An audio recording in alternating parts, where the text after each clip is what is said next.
be home. So as I said, thank you for coming. We're here to listen, we're here to learn, we're here to understand the work that you've been doing in the climate change space. And to catch you up, I think we've been sending you some background material about this particular project, but we wanted you to spend maybe the first 10 minutes kind of getting everybody up to speed and setting the stage for the work that we're doing. The Hughes Center is acutely aware that climate change is real, is impacting production agriculture in many, many different ways. And because of that, we see it as a threat multiplier to the viability of agriculture, to the impact to the adjacent ecosystems and environment. And we need to be better prepared. It's been our gut sense.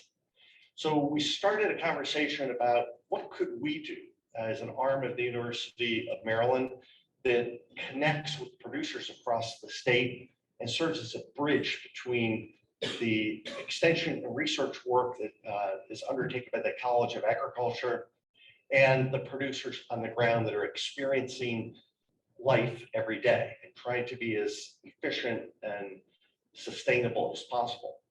So we concluded that maybe we should use our strength, our science, to get an update on where we are with changing climatic conditions. And there was a previous body of work that was undertaken with Frank Cole's leadership and others, and I'm looking around there, I don't know if I see Frank. There he is, or there. Welcome, Frank. Thank you for coming back and re-upping and working with us. But there was a report that was written about 10 years ago that took a look at this emerging threat of climate change. And it provided a lot of foundational material, but we concluded that it was getting a little bit old after roughly 10 years, and that it would be helpful to update it. And we kept thinking about, well, how do you go about this project? And then we started to pay attention to what other states were doing in terms of a systematic process to go about getting your heads around these threats, assessing vulnerability, and developing response strategies. And there are a number of states that have been out in front. Maryland is one, but there are others like California and Indiana. And we're very fortunate today to have an opportunity to learn more about the Indiana experience. We're going to get into that momentarily. But Josh, if you could advance to the next slide, there's a couple of points that I think we're all acutely aware of. And the first is that agriculture is a big business in the state. Many people that work in Baltimore or Washington and spend their time on the highways and never really get out to the state don't appreciate how diverse and significant this industry is. But it's a major economic engine for the state, and the ecosystem services that come off well-managed farms, ranches, and forests are critically important and improve and contribute to quality of life here in the state. So we've got a variety of commodities that you all are probably familiar with, from major commodities like poultry and grain to now increasingly specialty crop production, nutrient-dense foods, local food production, even in urban areas. And all of this contributes to what we think of as a very diverse agricultural sector. We've got some issues that we're dealing with, like every state, like every part of agriculture. Our farm population is aging. We have certainly an expansion into new frontiers like urban agriculture. We have an opportunity to onboard the next generation of producers that are coming along. So we're kind of managing these trends as we deal with one of the biggest trends, which is unpredictable weather, extreme weather events. Josh, you go to the next one. So I don't think we need to debate whether or not climate change is happening or it's real. That's your body of work. I spent a lot of time working on this topic across the country and globally within the UN system. And while there still is a little bit of a debate around the margins, sometimes more than that, around the cause of climate change, just about everybody that I talk to, every room I'm in, people are talking about climate change. They may not use the words, but the conditions are real. And these changing climatic conditions are affecting all aspects of agriculture here in our state, from the crops that we grow, the emergence of new invasive species and pests, the pollination services that are disrupted, the heat stress on livestock. There are many, many dimensions to climate change challenges that bear out on working farms across the state and woodlands.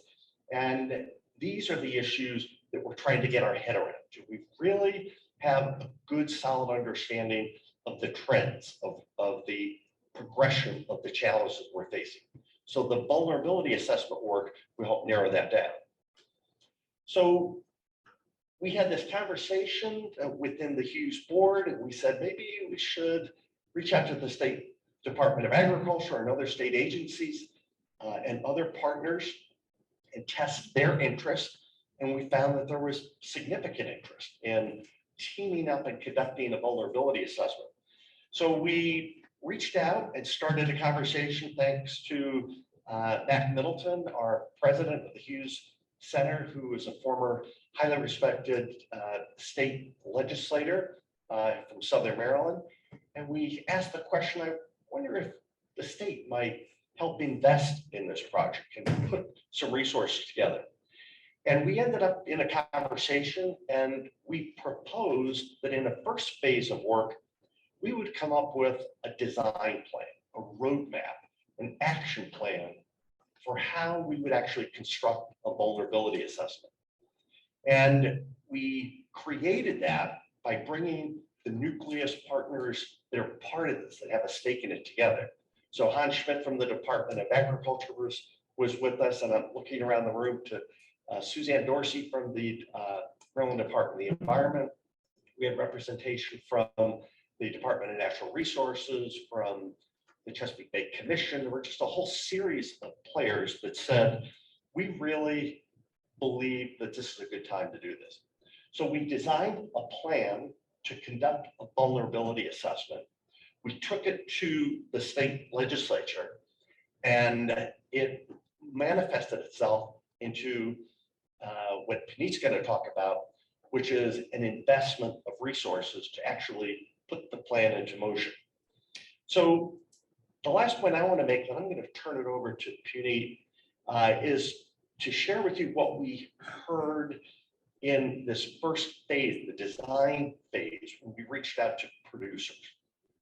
And this is critically important from our perspective, because we want to be sure that all of our work is grounded in the experiences that farmers and other land managers are experiencing.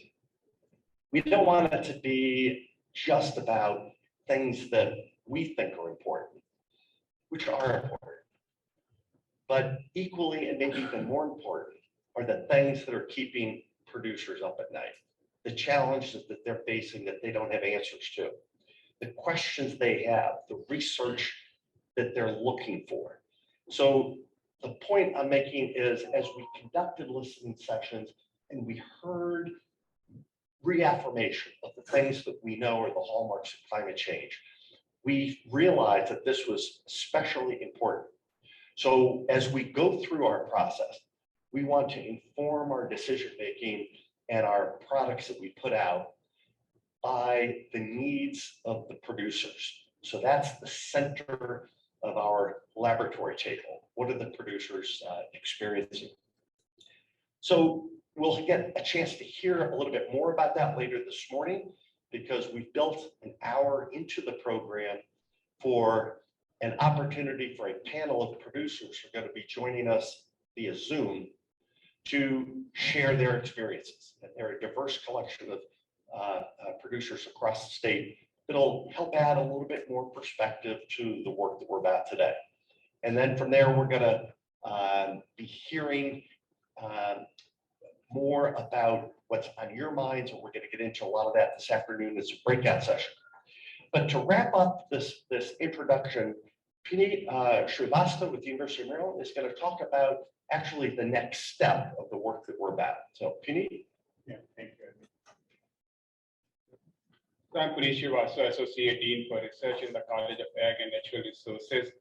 And as Ernie mentioned, he and I are co-leading this effort, and Ernie provided some background how we came to this place and how we came up with a roadmap for the next phase. And the next phase is actually where the rubber hits the road. This is where we actually think about developing the actual assessment using the roadmap that Ernie just talked about. So the state legislatures have actually now allocated about $500,000 for this effort to help us develop the climate vulnerability assessment.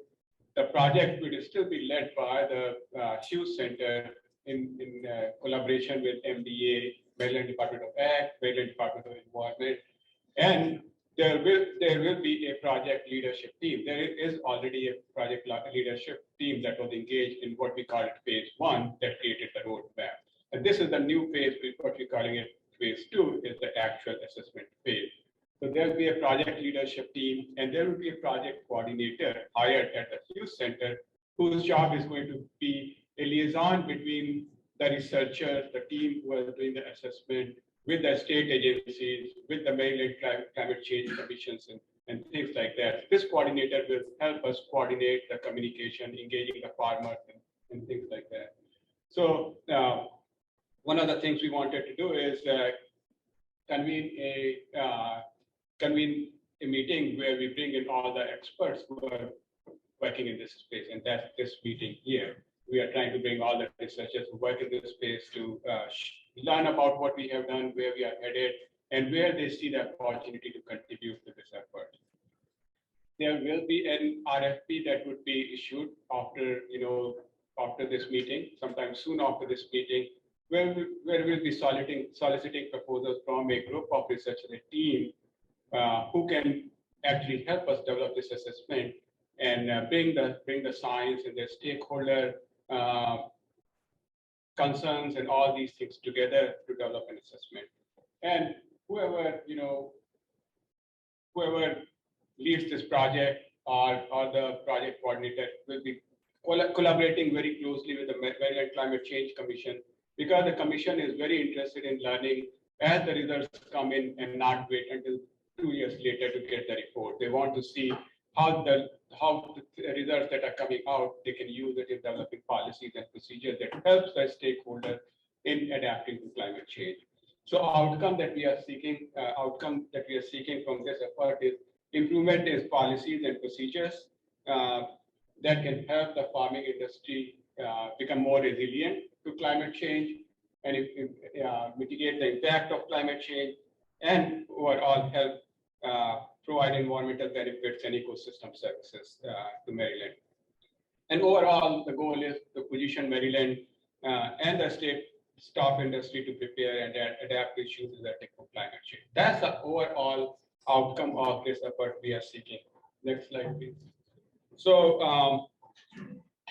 as I mentioned, that the state legislatures have allocated about $500,000. So we have some deliverables that we have promised to give it to them. One of the big ones is science-based knowledge on how climate change will likely affect the state's production of crops, livestock, forestry, what the impact would be on weed, insects, disease pressures for production, and on soil health. That's what the scientific piece is. We need to quantify to the best of our ability how climate change is going to impact all these things. Then the next thing we have promised is to provide them a review of the state of research in climate change, policies and programs that address impacts of climate change on Maryland ag industry. So we want to know what research has been done already, what we know, how the climate change is impacting agriculture. We want to know, your understanding of policies and procedures that can help farmers better adapt to climate change and help the state come up with new policies and programs that can help farmers adapt to climate change. So we are also expecting that through this effort, new recommendations would come in to enhance the policies and procedures relevant to climate change when it comes to adaptation, and also a co-benefit we are seeking is climate change mitigation. Another thing, we realize is that although many of you are doing great research, but there would be areas that have not been researched. So we want to know where the gaps are in our knowledge, and that we can enhance through future research. Also, one of the outcomes we are seeking is to create a network of experts who can continue to be engaged in doing research in climate change area, so that as the new information, new research, new results come in, the state can think about using the information to develop new policies and procedures. And also we'll create a network of the stakeholders. So there'll be a network of the stakeholders, there's a network of the experts communicating together to advance this climate change efforts and help the state be prepared better and better to deal with climate change and help the producers to prepare for the climate change and adapt to climate change. I'll conclude by saying that focus of this assessment, the way we see it, is more on adaptation. We want to make sure all the producers are ready to adapt to climate change, but we also see mitigation, climate change mitigation as a co-benefit. For example, if we are thinking about helping them to adapt to climate change through soil health, that there is a co-benefit of carbon sequestration with a soil health focus. Finally, I just want to end my talk by saying that we need you. The state needs you. Please contribute to this effort. To all the researchers, don't let all your results stay in the manuscript, but be used in helping producers and stakeholders adapt to climate change.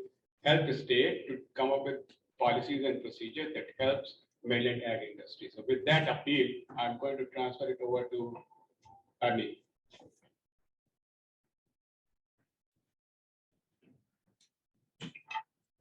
Okay, Puneet, thanks. So we're partnering, trying to lead this process through. And if I had to distill what we're about today, it's really about mapping what's going on. We're trying to get our heads around the state of the research, the bodies of work that are underway. So that's why you're here, because you all have a stake in this. And we wanted to go forward. Okay, we've done the introductions. Hopefully you've got your head around what we're about. We're now going to turn to how another state has gone about conducting a vulnerability assessment and preparing for the future, including recommendations. And we're so fortunate to have Laura Bowling with us today from Purdue.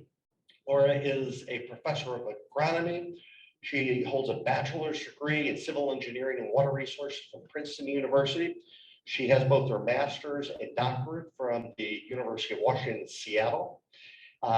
Laura's research is heavily focused around water issues and hydrologic and water quality impacts of agricultural drainage practices, investigation of edge of field and water scale conservation measures to mitigate the impact and evaluate water resources sustainably, with emphasis on agricultural water use. Sounds pretty familiar to a lot of work that we're doing here in Maryland. But moreover, beyond her distinguished academic career, Laura was one of the key members of the nucleus team that constructed the Indiana Climate Smart Agriculture Work Program. And I had the good fortune of working in the state of Indiana as they are updating their plan, and had a chance to meet Laura earlier this year and was so impressed by her work that we said, boy, I wonder if we can get her to come to Maryland. Lo and behold, she said yes. So Laura, welcome. Thank you for coming over to be with us. We'll look forward to hearing what's going on in Indiana.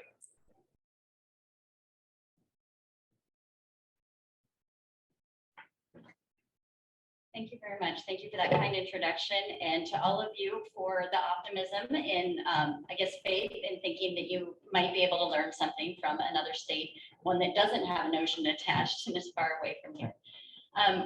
With that introduction, you might wonder why a civil engineer by training was, I was the agricultural working group lead for the Indiana Climate Change Impacts Assessment. But as Ernie said, I've been in the Department of Agronomy for over 18 years now. And so I do a lot of work with agricultural water management, and I have past research experience using future climate projections, doing the downscaling and bias correction so that we can look at projections of climate impacts to water resources and agriculture. And so that's where I came from and why they asked me to serve in this capacity. Next slide. So I was asked today to talk to you about the process of the Indiana Climate Change Impacts Assessment, which when I put it that way sounds pretty boring. So we'll see how this goes. So first, before I can even do that, I need to talk a little bit about the context, because all state assessments are different, and already I can tell that there's quite a few differences between the context of the assessment that we did and what you're launching here today. But then I was also coming at this from two different perspectives. I think when the leadership asked me to talk about process, they're thinking about the overall, how did this run? How did you engage the public? How did you engage your scientists? And I have to give you my first caveat that that's not the part of it, the assessment that I ran. And so I'm sort of dividing out two pieces, one in that overall process, and I couldn't come up with a good name for it other than overall process, or I decided on public engagement process. And then we get to the last part, which is the one that I was more closely related to, which is really getting into the details. So I was leading the science team that was working on the agricultural report. And so I think what more interest to many of the researchers in the room might be, what are some of the decisions we made as part of that, and how did we coordinate our efforts? So that's the last part I want to talk about. Okay, so my first caveat was that I'm not the one who led all of the public engagement things, although I was certainly involved from the beginning of the assessment. The second major caveat is that we are, of course, just one example. So this is a slightly outdated map. It was put together in 2020, but it was showing states around the country that have done state level climate assessments. You'll see that Maryland's on there as well. And so all of these assessments have different flavors in different contexts. And so you're hearing just one perspective on the decisions that Indiana made when we did our assessment. So take that with a grain of salt. So in practice, these climate assessments can take on many forms, and there are no established standard practices for conducting them. So some of the things to consider when you are taking examples from other states. I just have to get rid of this, sorry. A scarf that likes to move, that chokes me. So one, how was the study motivated? Was it a fundamental grassroots mission, or was it mandated from some other power? How is it funded? Where is the leadership and oversight coming from? What is the role of stakeholder input? How are stakeholders being engaged, and is that front and center? The overall scope and purpose, and what are the data inputs that are being used to conduct the assessment?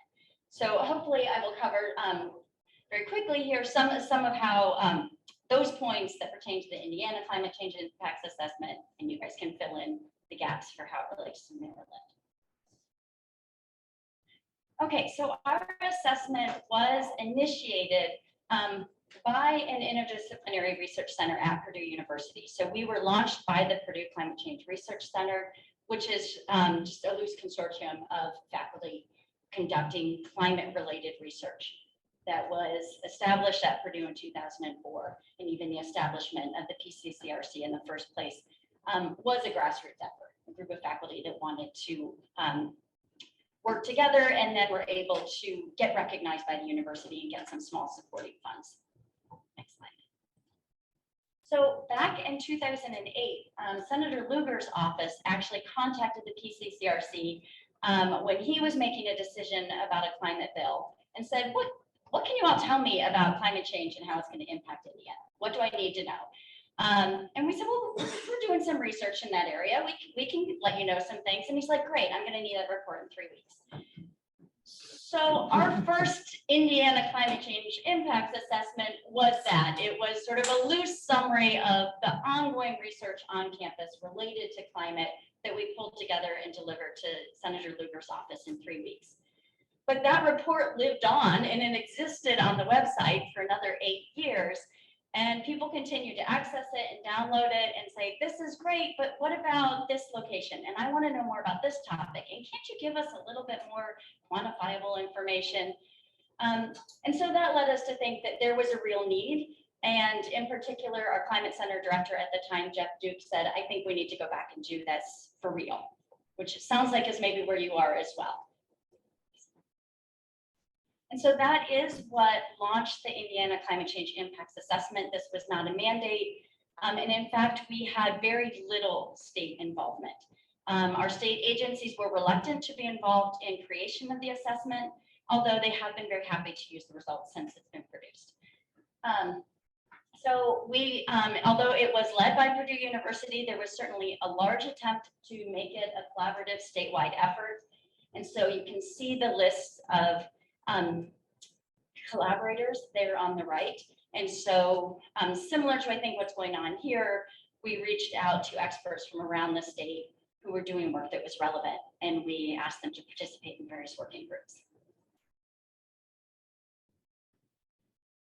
But another major difference is that the Indiana Climate Change Impacts Assessment, it's too long to say it all the way out, but the acronym does not roll off the tongue. So I'll come up with a short version here somewhere. We were not looking just at ag. And so from the beginning, it was divided so that there would be individual sector reports. And so, as I said, I was leading the agricultural working group, but there were working groups that were separately addressing aquatic ecosystems, water resources, forest ecosystems. And that becomes, I think, important for you to keep in mind. It sounds like you're starting with a very broad scope, and some of that was not considered part of my report because we had these other reports that were being developed simultaneously. Okay, so last group, what are some of the things that I consider are unique about NCCIA that we'll cover today? I've already told you there was no mandate. We weren't requested by anyone in state government to do this, but that also meant that we had no funding. So let's just make that very clear from the beginning. You're $500,000 ahead of us in that case. So this was a 100% bottom-up effort. The researchers involved were involved because it related to their research goals, and they were passionate about the topic and felt that this was the right thing to do. As I said, we had very limited state involvement for a variety of reasons, and some of that does have to do with the political climate in Indiana, which you might have some idea.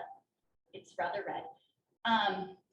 We did get technical contributions from over 100 experts around the state. And once again, most of that was voluntary effort. People weren't compensated for their contributions. From the beginning, we decided that we were doing paired technical and public-facing reports.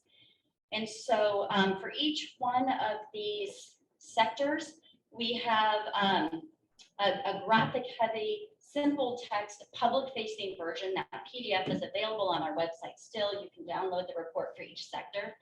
But each one has an underlying journal article that was published in the Journal of Climatic Change. And that became an important feature of our work, to have both of those together. And then from the very beginning, we had a focus on user needs and involvement. And so we tried very much to make this a stakeholder-driven process. All right, so just a little bit about our structure. Because this was a largely volunteer effort, I thought it might be worthwhile to show you what our structure was. So we did have a director of the impacts assessment, and that was Jeff Dukes, the director of the Climate Change Research Center at the time. So he was the one who really initiated this whole thing and provided overall guidance, vision for the process.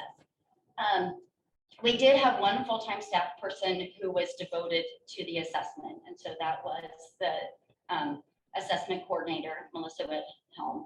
And so did a lot of support for the individual working groups to try to coordinate, to make sure that we were sharing information and having coordination between the groups, but also really being in charge, driving that stakeholder engagement all throughout the process. It started before the working groups were formed, and public engagement and continued all through the creation of the working groups, and then after the reports were launched.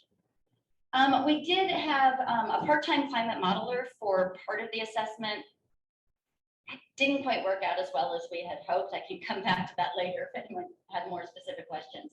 But then we had a volunteer steering committee, so scientists who had background knowledge, interest in climate change, interested in knowledge of people around the state, but who were not directly involved in writing the reports.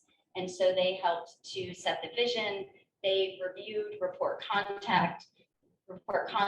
They helped identify important stakeholders that should be involved, things like that.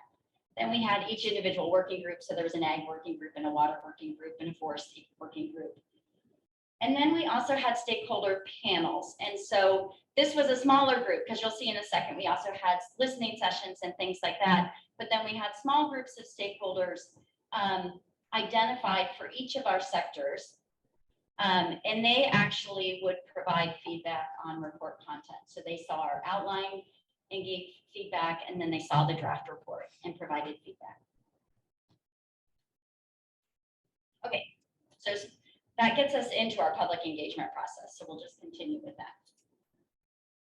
So overall, short-term goals for what we hope to accomplish with this assessment.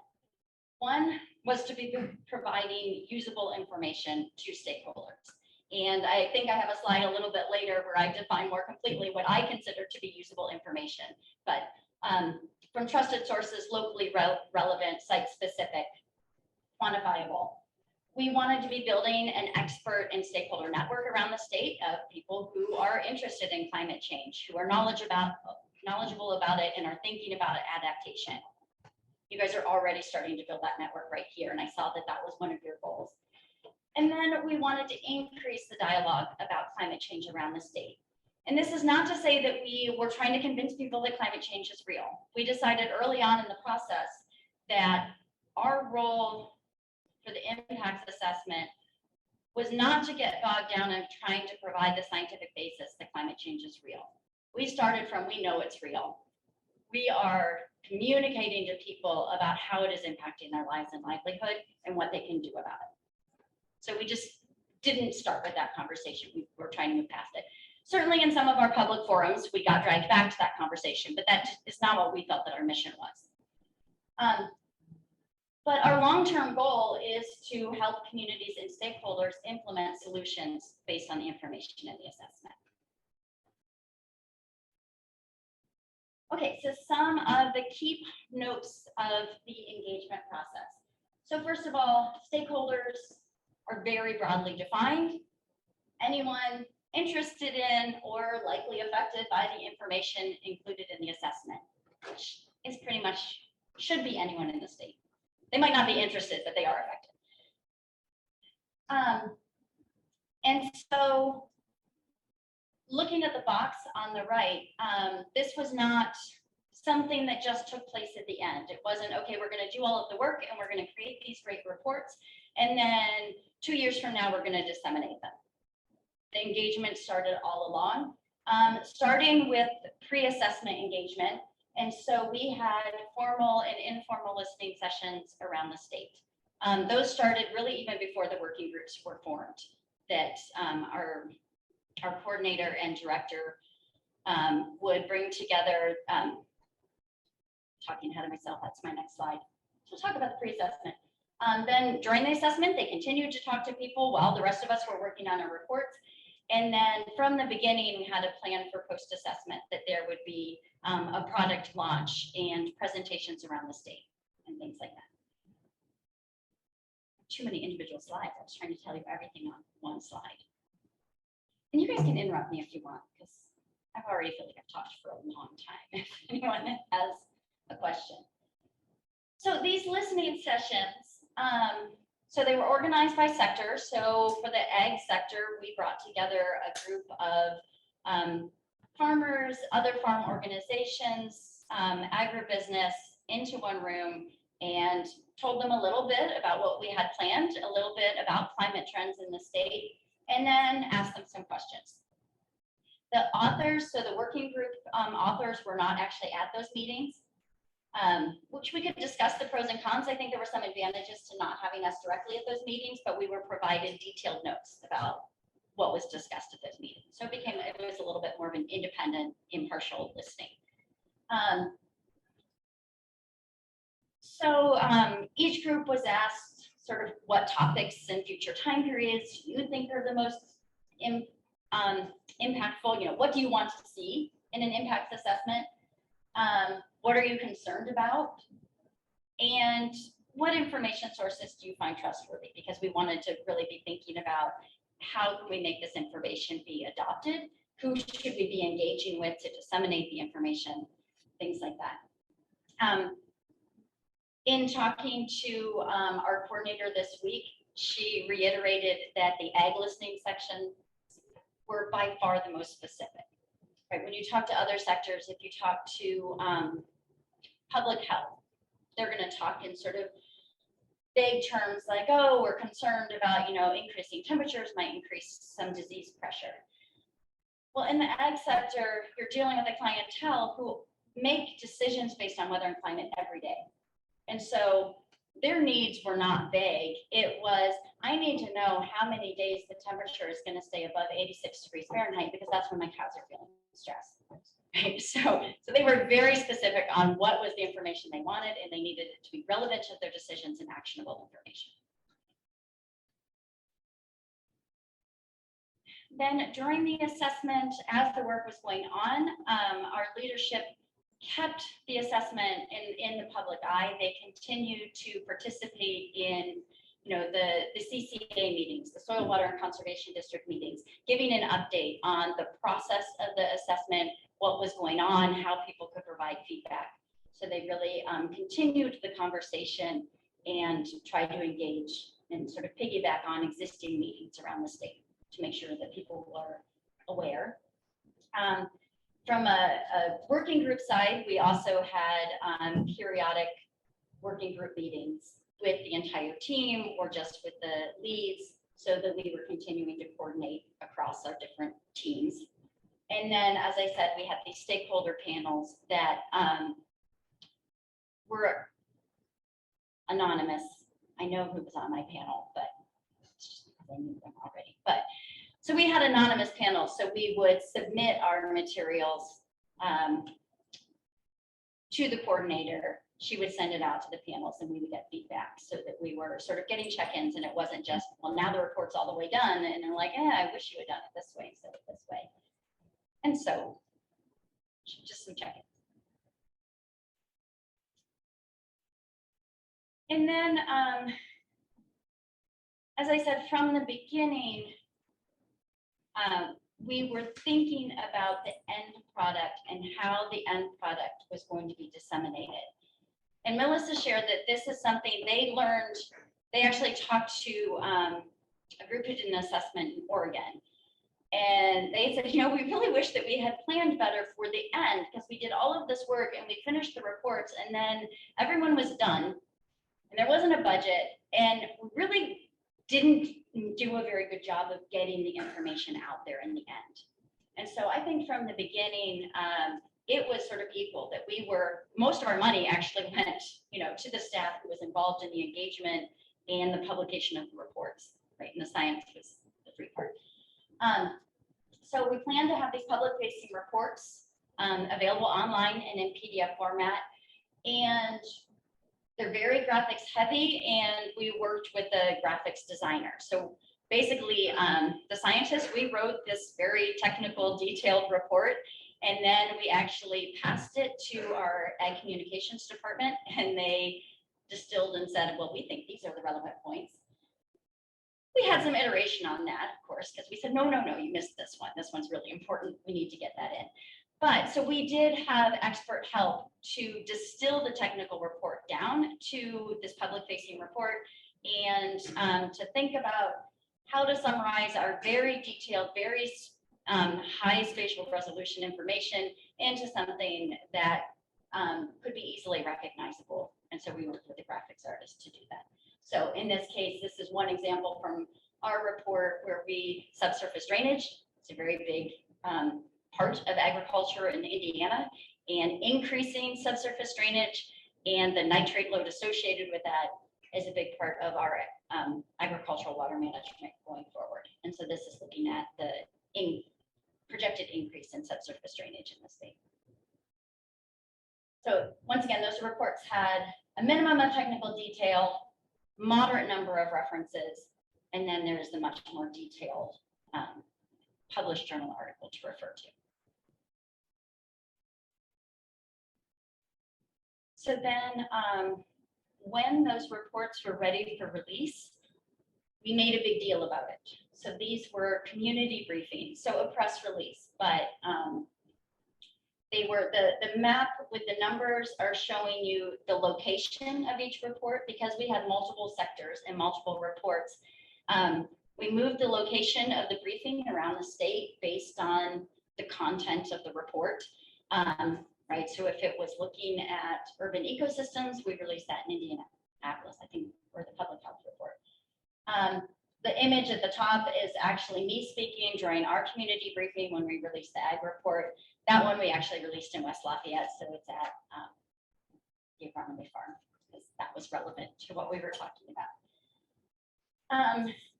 So we invited the media, we had a press release, and we really got very good coverage. So even for the ag report, it was picked up quite broadly, both in sort of conventional media and also in the ag media. So we had a lot of radio spots and newspaper articles.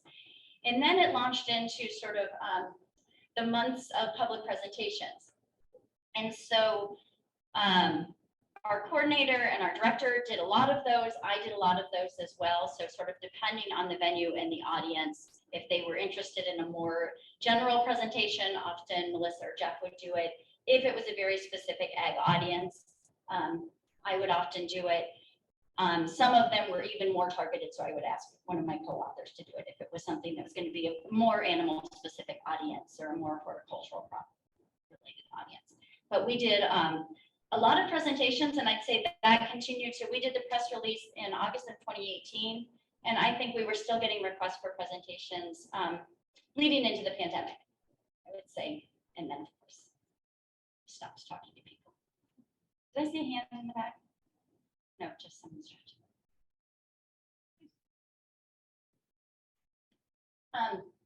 And then continuing after, and these reports came out over time, which also kept it in the public eye. I don't know the entire time span because two of them, unfortunately, have still not come out. The pandemic got in the way. But then there were other engagement methods that continued throughout that time. So we had the community briefings. Those were the public meetings when a new report was released. We did a monthly newsletter that just ended last year when our coordinator actually moved to a new position. And so those started in the very beginning of the process. And so those would provide updates on the assessment, but they also did a lot of building the climate change story. So they would interview individuals in the state whose operation was impacted by climate or weather in some way and talk about their story and talk about how they were adapting. And these were not just ag stories because this was for the entire assessment.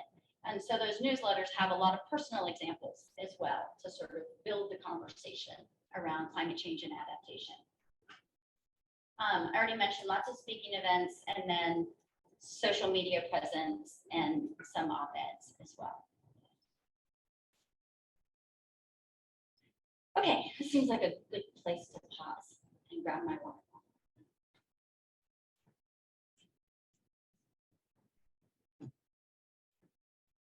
All right, does anyone have any questions at this point in terms of the overall approach, how this?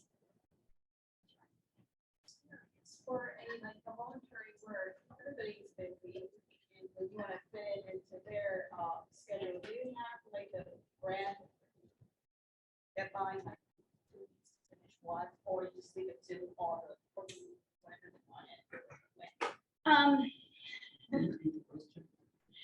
The question was, since this was a voluntary effort and people have lots of competing demands on their time, how do you get it all done? And was there a set of specific deadlines, or was it whenever people got to it?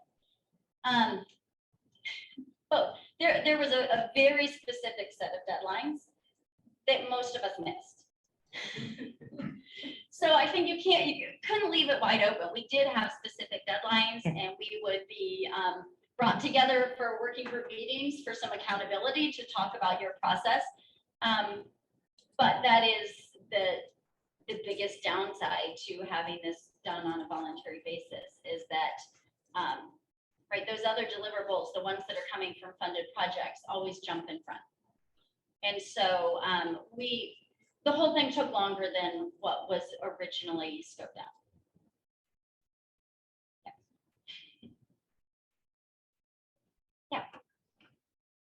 Laura, you may be going to talk about it, but how did you determine objectively determine your, you call them climate impacts, I call them threats. How did you objectively determine the major threats facing the various cities? Temperature, rainfall, specific. So I'll get into that a little bit, but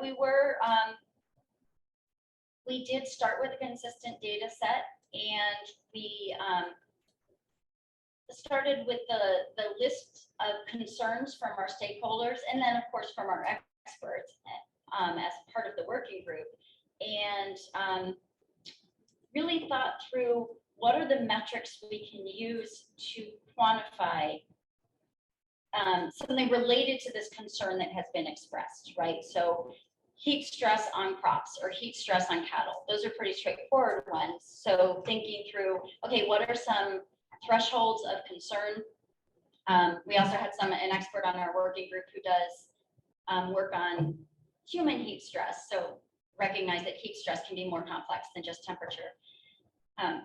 And then thinking through those, okay, how do we want to quantify heat stress? And then using our data set to calculate it and look at the variation around the state and how it's changing.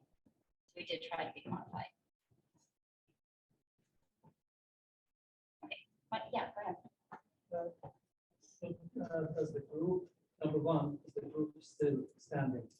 Number two, what's the plan for incorporation of new findings that come online into the report, updating any plans, once in 3 years, 5 years, or there is, no, the group is not still standing, although most of us are still in fact standing. So we still work together on other projects and things like that. There is not a specific plan for sort of when would we update the assessment or when will we redo it. I certainly think there needs to be. I'd say most people involved still feel that at this point in time, it's still relevant and there's still some lifetime left in that assessment. And so there have been a few conversations about when is the time to redo it, but we don't have that plan in place. And in fact, there's been restructuring at Purdue. And so the Purdue Climate Change Research Center no longer exists as an independent entity. So that's part of that conversation. Yeah. Was there a stakeholder concern that surprised your group?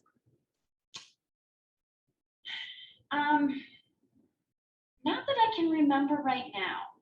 I mean, sometimes there are ones that are difficult to figure out what they're getting at.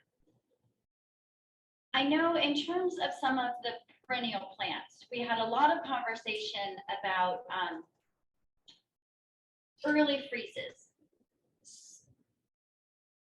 No, I'm saying that backwards. Late freezes, I guess we're talking about in the spring, right? That you'd have a late freeze after the onset of fruit, and that was right, causing a big source of crop loss. And so our horticultural expert, others kept saying, well, we're getting more late freezes than we used to, and that's ruining our fruit crops. But if you look at look at the data, if you look at the statistics, we're not. Right? We have the number of freeze-thaw transitions going into the spring months, right? They're decreasing. It's not that we're actually getting more freezes in March, April, May. I think it has more to do with the changes in crop phenology, that the crops are breaking dormancy earlier, and so they're more vulnerable when we're getting those freezes. And so that becomes a really complex to unpack, right?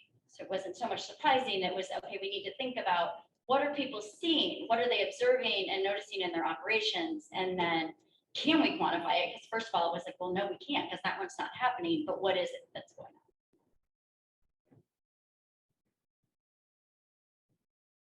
on? Okay, I want to go through, oh, you already changed it. That's a really blurry one. Okay, so we did, because we had all of these working groups, we did want to start with some place of consistency, because if you had one group over here that was using one climate output from their favorite climate model, and they used, this was the previous climate assessments, it was the RCPs, so RCP 6.5. But over here, they think that we need a more extreme scenario, so they used RCP 8.5. That makes it very confusing for people to look between sets of results and say, you know, did this report that was talking about, you know, the public health report talked about increased mosquitoes, danger from mosquitoes. And then if you're talking about increased insect pressure in the agricultural report too, are they saying different things? So we did try to have agreement. And so we used, we selected a subset of climate model projections, so 10 of the CMIP5 models. And those were selected based on this work by Bjorn and Hamlet, where they had basically been looking at the range of projections for the CMIP5 models for Indiana, right? So they specifically selected the models that would give us a reasonable range of conditions so that we'd have some variability. And I forget all of the metrics they used to help select them. This funny little bullet diagram, right, is showing all of the possible CMIP5 models, and then zoomed in is showing right, the most central models, so the blue circle in the middle. That was our most central model. If you were only going to look at results for one model, you were encouraged to use the most central model. If you were going to be using 5 models, then you were encouraged to use those 4 red circles, the ones that would be sort of that first ring of variability. And then if you were doing all 10 models, then it was the ones that went out to that second ring of variability. And certainly groups were encouraged to use output from multiple models so that we would have a quantification of uncertainty as well. But not all groups were as capable of utilizing all of that information. And then for the Ag Impacts Report, so that the climate model output was downscaled and bias corrected to 1/16th degree resolution, so about 5 to 7 kilometers. So we were basically doing our projections at that resolution across the state. And so that gave us multiple points. So then when we wanted to talk to producers, we would often aggregate up to talk about county level results. But we did our analysis at a finer scale. In order to talk more about agricultural impacts broadly, we also used those climate projections to run a land surface model. So the variable infiltration capacity model is a large scale land surface hydrology model that allowed us to get projections of soil moisture, soil temperature, so soil frost status, and subsurface drainage, overland flow, so that we had that as part of our assessment. And then we also ran the crop system, dynamic cropping system model to have projections for corn, soybean, and wheat. In terms of time period and emissions, we had talked about that a little bit with our listening sessions, but in the end, they didn't feel that they had quite enough information. So then they actually sent out an email with 2 questions to a broader group of stakeholders across different sectors to ask what time horizon is of most interest to you as you're thinking about preparing, about the climate assessment, and then what emission scenarios are most useful. And there was some text explaining the emission scenarios as part of this email. And I would say overwhelmingly across all sectors, the answer was we want near future, right? We don't really, right? The 100 years out might be inspiring. What's that negative connotation of inspiring? But we really need to know what's happening in the near future for decision making. But we did decide to go ahead and do projections over 3 defined time periods. But if you look through our public facing reports, you'll find that most of them are concentrating on that mid-century time period. That's sort of the default. And then we did an RCP 4.5 and an 8.5 emission scenario because most people wanted to see a range. They wanted to see a low and a high, but we saw no point in going down to 2.5.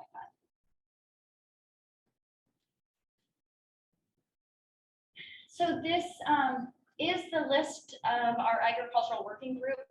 So I showed you in the beginning all of our stakeholders around the state, or all of the collaborators around the state. But I didn't mention then that for the ag report, we were pretty centric. Because we are the land grant for Indiana, and so most of our expertise was local. But we were, so you can see the various aspects, the various disciplines that we were drawing from. In the end, we only had one animal scientist. He was great. Might have been useful to have more than one animal scientist. And we were not able to get an entomologist to join our team. And so it would have been nice to have a little bit more direct conversation about insect pests. In terms of the organization of the report, once again, this is going to be a little bit more narrow because it sounds like you are addressing aquatic resources and forest resources as part of your report. But we did sort of break it down to talk about first about direct impacts. What are the direct impacts of temperature, precipitation on these various sectors of the ag economy? So we talked about agronomic crops, and we did break that down into row crops and the perennials, the forages and pastures. Then we talked about horticultural crops. So in Indiana, some of the key ones are blueberries, tomatoes, apples. So a lot of those fruit crops we were talking about, and then livestock and poultry production. What I would consider some of the indirect impacts was then our section on crop and livestock protection. So talking about increased weed pressure, increased pest pressure, and how to manage that was part of that section. And then we talked about impacts to soil and water resources, in particular, things like subsurface drainage and the drainage water quality and soil health.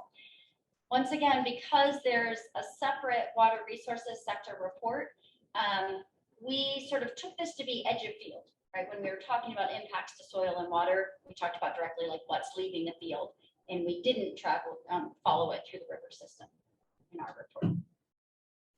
And then it's buried way down here at the bottom, but in particular for the ag report, all of my authors were very concerned with that we were not to just quantify the impacts, that they didn't want to just have the doom and gloom, they wanted to talk about solutions. And so a key part of the ag report that you won't see as prominent in the other sector reports was adaptation. And how do we address adaptation? How do we give a path forward? Which leads to my next slide. So some of the guiding principles, I don't know that I can really call these the specific goals, but for the ag report in particular, we wanted usable information. That was being able to quantify specific things that affect management decisions that producers need to know. So we wanted it to be directly relevant to decision making and provide an adaptation pathway forward. I have a little bit more to say about each of those. So you might have seen a triangle like this in the past, talking about what makes useful and influential information, right? That we, this was a lot of our motivation for why we wanted to be making projections at a 16th degree resolution, so that we would be able to go to a county and tell people about the changes taking place in their county. It needed to be credible, having the science provided by locally trusted sources. That's why we do state-specific climate assessments, right? You are the local trusted sources. And so if the information is coming from you, people are going to be more likely to trust it. We wanted it to be locally relevant and information that would support planning and decision-making. So that makes it salient. And then to provide opportunities for broad and deep engagement to make it legitimate. So what that meant for us, so when I'm talking about having it be relevant to decision making, we want to move beyond what we see in the global climate assessment, even the national assessment, talking about changes in seasonal temperature. So we know that springs are getting warmer, we know that summers are getting warmer. But specifically, in Indiana, one of our extension guidelines for winter conditions ready to plant your corn crop is if the soil temperature reaches 50 degrees Fahrenheit. You go ahead and hit my animation. Right, so we would show that historically soil temperatures have been warm enough to plant on March 4th. And our projections are showing that that could move a month earlier. So we want to talk specifically in terms of that soil temperature. You can go to the next one. Of course, in Indiana, one of our biggest problems is excess moisture in the spring. So then we also need to have a conversation that soil temperatures alone are not going to be controlling when you plant, because it's still going to be too wet to plant. And so then I have another animation. This is a graph that I'm not allowed to show stakeholders. I get yelled at. I love box plots, but my colleagues tell me that they're hard to understand. I'm showing it because the axis there is the difference in spring working days. And so we want to talk about, okay, you might have heard that it's warmer in the spring. That doesn't necessarily mean that you're going to get your corn in the ground in February, because it's going to be too wet to plant. And one way that we can quantify that is by looking at the number of working days in the spring, which is something that USDA already reports. And so we developed an empirical model based on our simulated soil moisture to predict the number of working days in spring. And the takeaway from that message is that it's really variable. You might see that there's not a consistent trend and direction on the difference in working days. Some years you might be able to plant in February, it's really dry. And then in other years, it's, often late May because it's really wet. All right, now you can go to the next one. I think I just included this one because we had so many questions about duration of events. And so this was one example. When we talked at our listening sessions, the farmers were saying, well, I don't just need to know that something bad is going to happen, that it's going to be hot or that it's going to be dry. I need to know how long that is going to last. How can I prepare for it? How long do I need to get my cattle through? And so this is one example of how we address that by talking about the change in heat stress duration. So the number of consecutive days with, in this case, I think above 86 degrees Fahrenheit. And I like the picture of the cow. Then switching gears a little bit here, that because this was a voluntary effort, right, we weren't doing a lot of new data generation, right? We were not having field trials where we planted crops under high CO2 conditions, right? We were mostly synthesizing existing information in the literature. Some that came directly from our working group, in some cases where we had to go to information from neighboring states in order to come up with the relevant information for Indiana. But we would attempt to synthesize those other studies to still make it locally relevant. So my graph on the left is a field study of forage nitrogen content grown under differing CO2 and temperature conditions. So the horizontal axis is temperature change.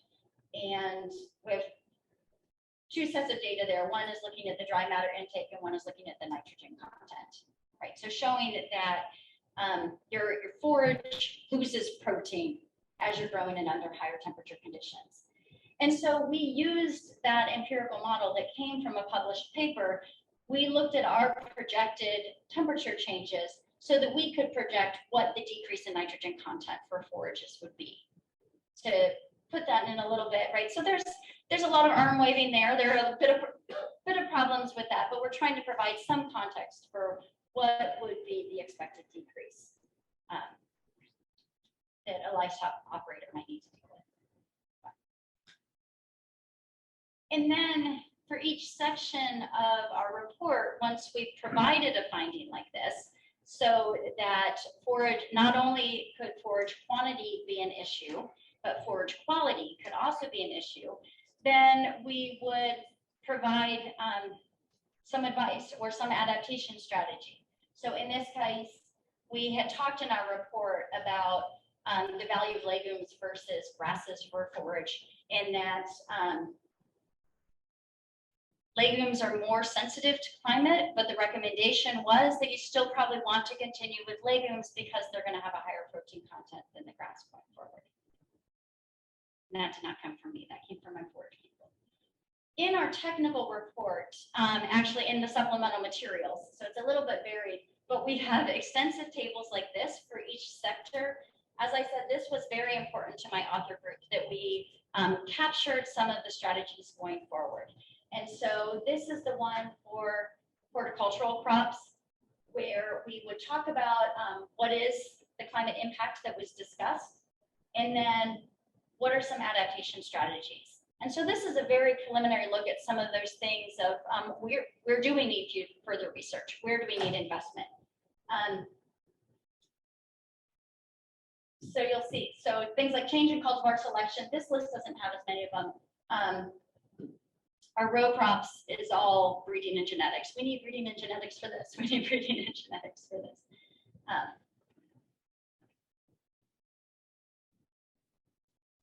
Okay, I think I'm almost done.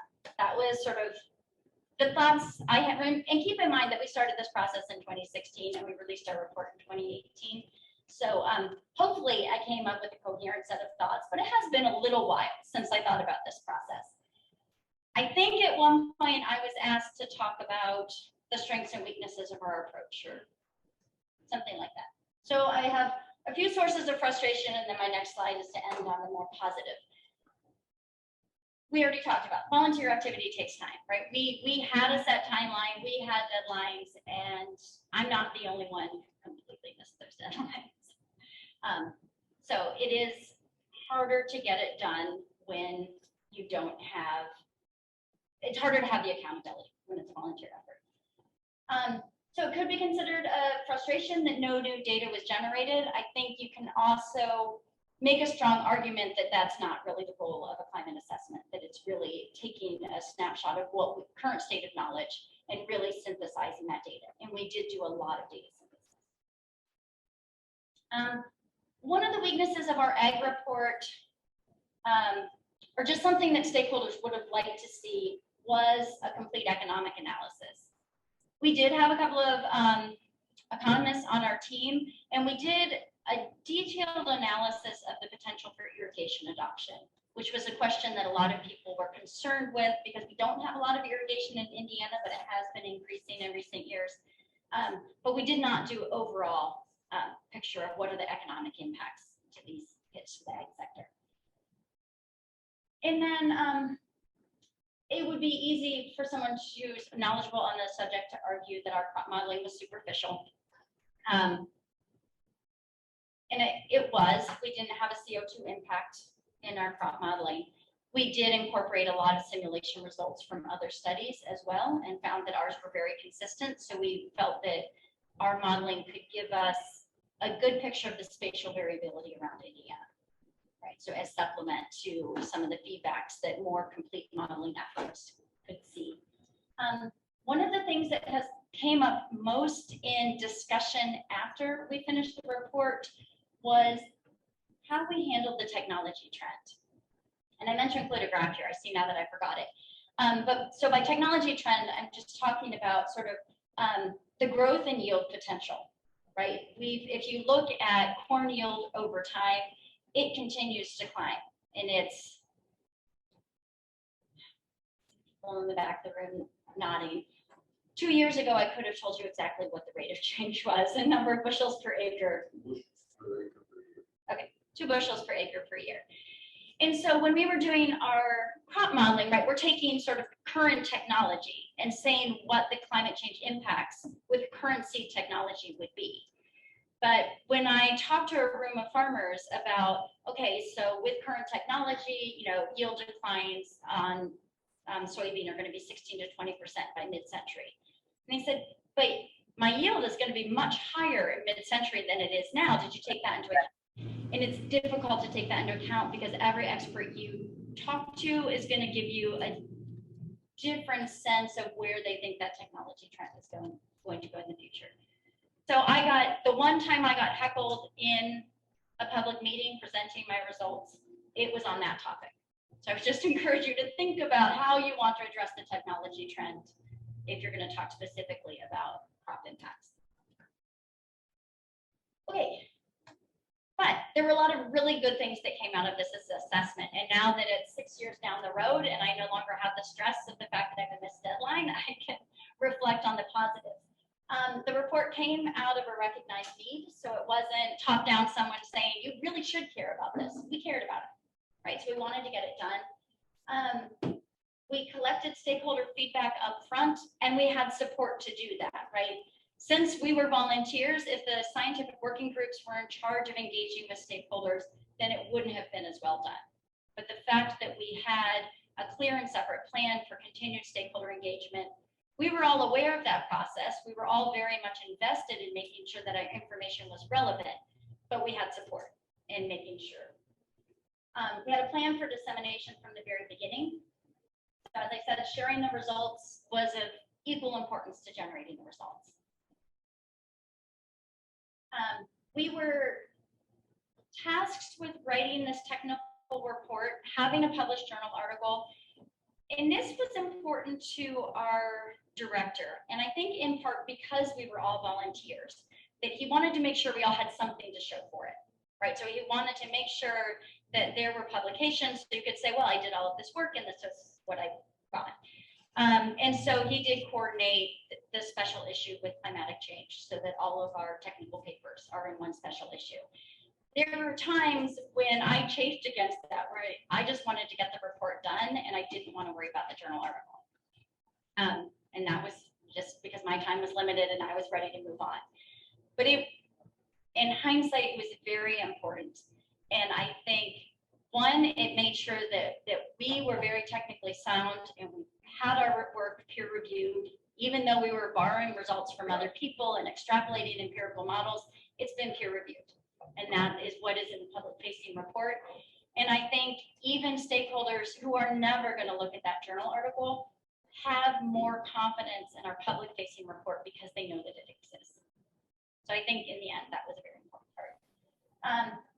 And then we were able to address concerns that are not addressed in the national assessments. We did go back and compare our results to the national assessments. We're all very consistent, but I spent a lot more time talking about agricultural drainage in my report than the national assessment is going to, because that's important to Indiana producers. And then we had an emphasis on solutions. There's adaptation strategies going forward.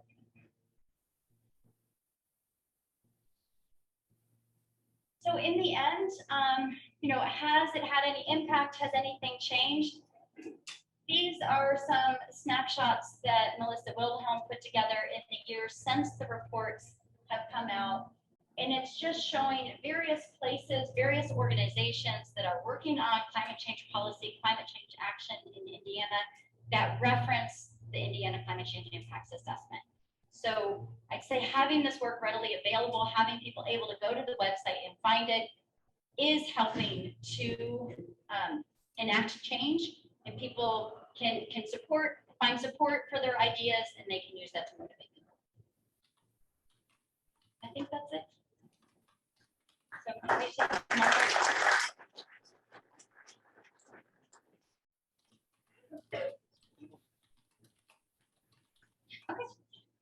So Laura, thank you so much. That was a tremendous amount of information.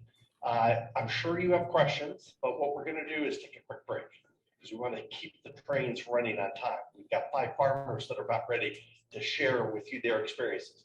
So jot down your questions. When we move towards lunch, we're going to come back and have another round of questions with Laura. So plenty to think about. Laura, thank you again. So 5 minutes and then be back for round 2.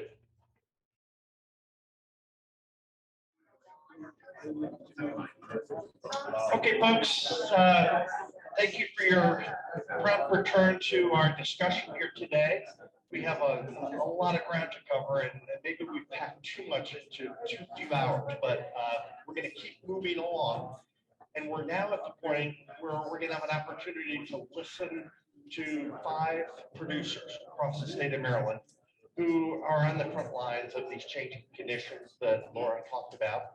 And their experiences are important. And we said earlier that we want to be sure that we're grounding all of our work in the real world that producers work and live in. So this next hour, we're going to have this conversation. And I'm not going to go into lengthy introductions because that will take up too much time. What I'm going to do is just ask each speaker to introduce themselves, describe their operation, and then share with us those things that are keeping them up at night, that are worrying them, that are challenging them in terms of their operation as it relates to climate change. So for our farmer panel members who we can see you on the Zoom screen, thanks for the great technical support from Josh and the staff team. Welcome. Thank you for taking more than an hour out of your busy day today. And there's a front moving through, so maybe the showers are giving you a little bit of a relief to come in and get behind the computer, but thank you for joining us. So we have the first speaker I'm going to call on is Ben Beal. Ben is a farmer and extension educator in Southern Maryland. And Ben, welcome. Why don't you tell us about yourself and what you're concerned about? Great. Well, thank you. And thanks for allowing me to speak with you guys today. As you mentioned earlier, I'm kind of fill two roles. I grew up here in St. Mary's County on a small diversified family farm operation. My parents were tobacco growers as well as vegetable growers and some grain and hay as well. So currently I still produce about 4 acres of right now watermelons and pumpkins. About a half an acre of tomatoes are my primary crops. Some other members of the family also grow grain and hay as well. So probably about 150 acres of grain and hay.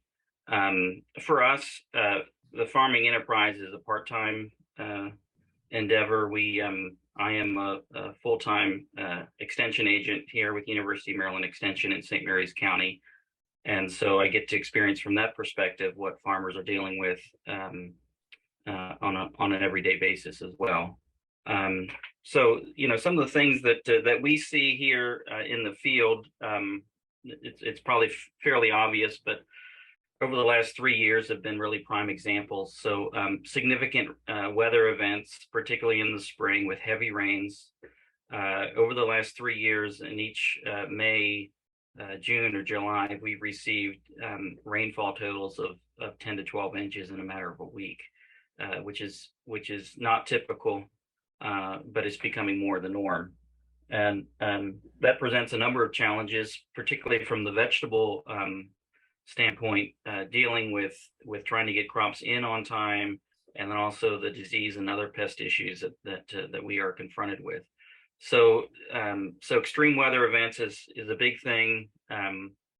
The other big thing that's I think on everybody's mind is we see increased input costs across the board now with fertilizer, labor, chemical inputs, and the likelihood, we're all worried about when's the next big drought coming. We've been had above average rainfall here for the last 3 years, but we know that a drought is coming, and everybody's worried about what that drought's going to bring and how severe it's going to be, with the thought that it's going to be more severe than typical. So that's certainly in the back of our mind. And of course, the other thing is all the everyday issues that come along with these weather events, from new pests in vegetables. Diseases like phytophthora, fruit and root rot are a big concern. As a watermelon and pumpkin producer, we're very concerned about that. Direct losses. We've had producers in this area that have lost 60-70% of the crop this year. In fact, right now, watermelons are very hard to find because of those heavy rains that we received in this area in July and August, resulting in a lot of that phytophthora fruit rot. The other issue is the need for irrigation. Here in Southern Maryland, we rely heavily upon drip irrigation for most of our high value crops. And where we get that water from is an issue. Most of our water comes from ponds. And being able to maintain those ponds and have access to good water is always an issue for us. So, working on ways that we can solve that puzzle and also make sure that we're doing things that are environmentally sustainable in the way that we use that water. So I'll stop there. Okay, Ben. And what we'll do is run through each of our 5 producer presentations and then go back with a round of questions. And if you all have additional points you'd like to make after you've heard from each other, maybe we'll start there and then go to our research partners. Okay, next up, we're gonna take a look at woodlands and trees, and we have Greg Bowen with the American Chestnut Land Trust with us. Greg, welcome. Thank you. Thanks for inviting me. So I am a farmer, land use planner, and executive director of the American Chestnut Land Trust. We own and or manage 3,600 acres of land in Calvert County along the western shore of the Chesapeake Bay. 95% of the land is forest land, all with forest management plans. We have steep slopes, lots of microclimates, as you would call them, along the cliffs of the Chesapeake Bay. We also own 2 small farms. About half of the Prince Frederick Town Center is at our headquarters, as is Maryland Route 4. We are fortunate to have a science committee, about a team of 15 scientists, many from the Chesapeake Biological Lab and the Smithsonian Environmental Research Center. And we're conducting a great deal of research now on the changes that we are experiencing. We're monitoring water quality, forest diversity, bird diversity, fish diversity, and of course, the increasing presence of endangered species, of invasive species, which are affecting our forests and meadows in farm fields. So with respect to climate change, of course, we are seeing bigger storms as well. They're causing countless creeks to cut deeper trenches to undercut the stream banks, wash out habitat for macroinvertebrates, affecting water tables. We're seeing the loss of oak trees, and many say that this is also attributed in many ways to climate change because of supersaturated soils. And of course, from a timber standpoint, oaks are a major source of lumber.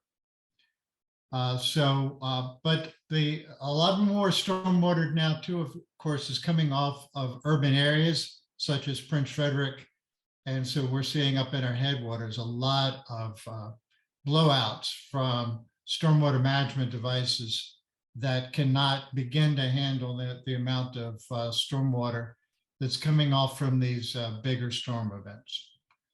So I think those are probably the biggest issues that we're seeing right now. Okay, thank you, Greg. We'll now go to Bob Butts of Wooden Ridge Farm, and Bob is a just recently retired Hughes board member. So Bob, welcome.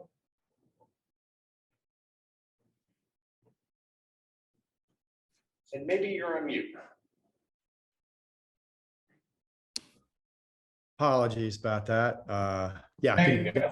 Okay, very good. Yeah, I'm Robert Butts, along with my 3 brothers. I am one of the owners of Windridge Farm and Windridge Vineyards. I'm a lifelong farmer. Windridge Vineyards, we cultivate about 1,200 acres of row crop, corn, wheat, soy, hay, that sort of stuff. And then in Windridge, that's Windridge Farm, Windridge Vineyards, we cultivate about 35 acres of grapes and own a retail winery tasting room in Montgomery County, Maryland. I guess, my comments on climate change are perhaps a little bit different in that I believe that as farmers, right, it's incumbent upon us to adapt to climate change. I think everybody will agree that it's coming. And that the implications are real, but I would challenge us to say that there are actually opportunities existing in climate change. At least in the Piedmont region of Maryland, right? Trends are warmer temperatures and more moisture, and those things should be generally viewed as positive for growing crops. But they're not without challenges, right? As we've pointed out, other speakers have pointed out before, those challenges are real. And so I think really we should try to adapt, and adapting may mean planting different crops. It may mean planting different varieties. But I think depending on where you are in Maryland, the story's not all horrible, right? So I don't mean to minimize the impact of climate change, but again, I'm a small business owner, and if I don't adapt, I don't have a company anymore. So Thank you. With that, I'll turn it over. Okay, Robert, thank you for that initial set of comments. Now we're going to go to a dairy farmer, Judy Gifford with St. Bridget's Farm. Judy, welcome. Hi, thank you very much for inviting me. I'm kind of an outlier farm in most cases, so I'm interested as to why I was invited, but I'm happy to share our experiences. My husband and I have a small grass-based Jersey dairy farm on the eastern shore of Maryland in Kent County. And we're currently milking 40 cows, and I'll discuss that in a minute, and raise all of our young stock, including our steers, for grass-fed beef. We, as I said, have permanent pasture, and then we recently planted a field in no-till silage corn, and now it's in diverse cover crops at the moment. We purchase a lot of our inputs. We purchase hay, additional silage, as well as concentrates. We have solar panels on our 2 rooftops to generate electricity, which is very high demand. Dairy farming is a very high electricity demand operation. We have a nutrient management plan, which monitors our nitrogen and phosphorus. I'm also a member of the Million Acre Challenge and the soil benchmark study. So our soil is analyzed every year to see how our organic matter, aggregate stability, and different traits are changing. We've planted about 100 trees since we moved to the farm. We have 2 covered manure sheds for our small operation, and we can irrigate about 3/4 of our farm. And I'd like to second what Robert said about adaptation. We've been adapting since we started here. So the first thing we put in was irrigation to mitigate the risk of drought. Of course, we have to monitor our aquifer, and I know that the Hughes Foundation was looking at that at some point, but our aquifer is hugely important for the shore, for those of us who irrigate from it. And we've also put in some drainage. So we had fields that flood with a severe rain event. So we've mitigated that by putting in some drainage, so we don't have to lose a half an acre on our farm, which is a lot, from flooding. And then, and this year, when we were looking at our end of year numbers and saw that the price of feed was going up, price of fertilizer was going up, we looked at our age, which is also going up, and we decided to downsize. So we've gone from 60 cows to 40 cows. And I forgot to tell you that we have a robot, a voluntary milking system, which milks our cows 24/7. And so that sort of started my retirement about 5 years ago, because I was doing all the milking. And so we went down to 40 cows, and that gave us the opportunity to plant the silage so that we could grow more of our own feed ourselves. So it's kind of all integrated in the mitigation, adaptation, and paying higher costs and worrying about drought, which is our biggest fear, because all of our feed needs water and not all of our sources are irrigated. So it's, yeah, drought is the most stressful thing. But, you know, this year we've had such a good season, it's hard to put on our hair on fire hat and say we're in a panic mode. And I guess that leads me to just one final thought, that we really need to appreciate the assets of our mid-Atlantic area. And, you know, I think we're going to be the breadbasket of the country, and no matter what we grow or how we grow it, and we need to keep that in mind as we make decisions on land use, which we can discuss maybe a little later. Thanks. Thank you very much, Judy. That was a great reminder that these climate impacts are global, they're national, and what happens in California shows up sometimes on the East Coast and Indiana. So there could be opportunities on the other side of this challenging topic that we're talking about. Okay, our 5th and final producer is Shelby Watson-Hampton from Southern Maryland with Robin Hill Farm. And Shelby, I have to give her a little shout out here. She also serves as a farmer envoy for the organization that I work for, Solutions from the Land, and will be taking her experiences into global conversations within the UN system. So Shelby, welcome. Thank you, everybody. Excited to be here. So I am Shelby Watson-Hampton. I am a 4th generation family farmer on our farm in Southern Maryland, which is actually in Brandywine, Southern Prince George's County. We have a vineyard, a winery, and we host events on the farm. We did used to be several things. We've gone through several iterations of the farm here since my grandparents started it in 1955. My grandfather was very adept at being an entrepreneur and changing with the times, the markets, and the climate. So while the farm started in tobacco and hogs, when those markets dropped out, we moved to large tree nursery, so large scale nursery trees and shrubs. for about 3 decades, while also doing agritourism. We were one of the first agritourism farms in Prince George's County to invite the public onto the farm, teach education, and really implement a lot of things, best management practices, soil testing, farm plans, etc. So part of the education with the farm and the public has been a large part of what we do since the very beginning. We have been inducted into the Soil Conservation Hall of Fame twice. I apologize. I have a cat on my desk. I'm so sorry. That'll work. So that's been a large part of what we do. So we have seen changes over the last several decades. What I'm going to do is share a screen with you, actually, if I have that ability. I think I was given it. I do have a photo of some recent things here. Okay, can you guys see that screen? Yes. Wonderful. Okay, so this is from this spring. So in talking about climate change that we've seen at the farm, there's several things that are notable. So the first one is going to be more intense and severe storms. So our actual issue this spring was we had a late frost. We are seeing that more and more into April at this point, which of course can damage the buds that are emerging at that point in the vineyard. But then the biggest issue for us was the 2 hailstorms. Hail is pretty unusual for us here in Southern Maryland. We get it occasionally, but we never get it to this size. So you can see the 3 photos here of some trees going down, the actual size of the hail balls, and then the damage to the vineyard. So we were kind of lucky when it came through that the hail damage was mostly to the stalks and the leaves. And actually those protected the buds that were coming up on the vines, the fruiting buds. So we got away with a minimal damage there. So these 3 photos are ours. This 4th photo right here is actually from Swan Farms, which is across the river from us. So less than half a mile across the Patuxent. Our farms face each other. And they grow peaches and strawberries and blueberries and raspberries and things of that nature. And that was a photo of the size of the hail on their property as well. And then down here was my aunt with the hail on ours. So the 2 big hailstorms, that was a notable difference.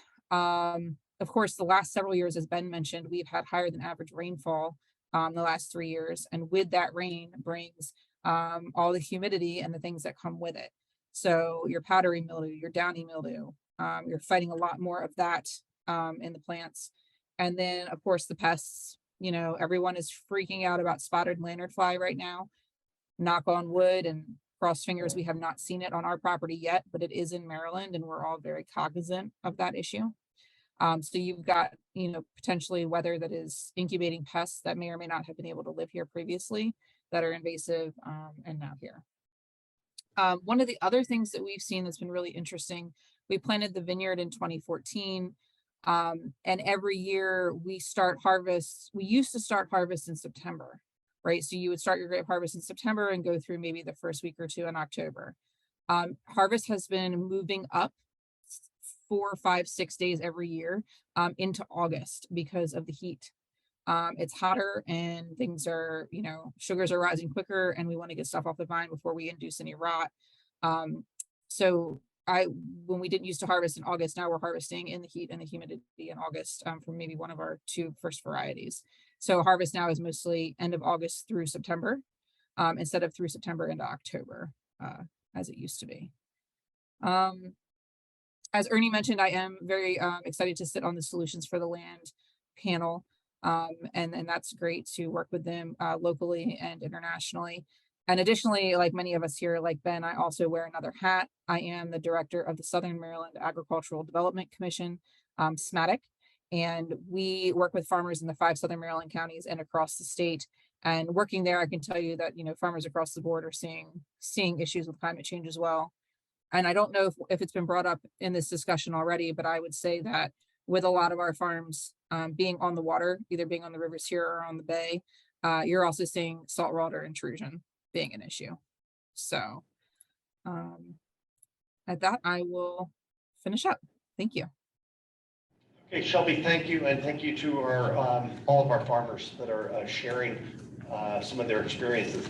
As I listened to those 5 interventions, I heard them talk about 2 of the 3 pillars of climate smart agriculture: how to maintain sustainable operations how to adapt and improve resiliency.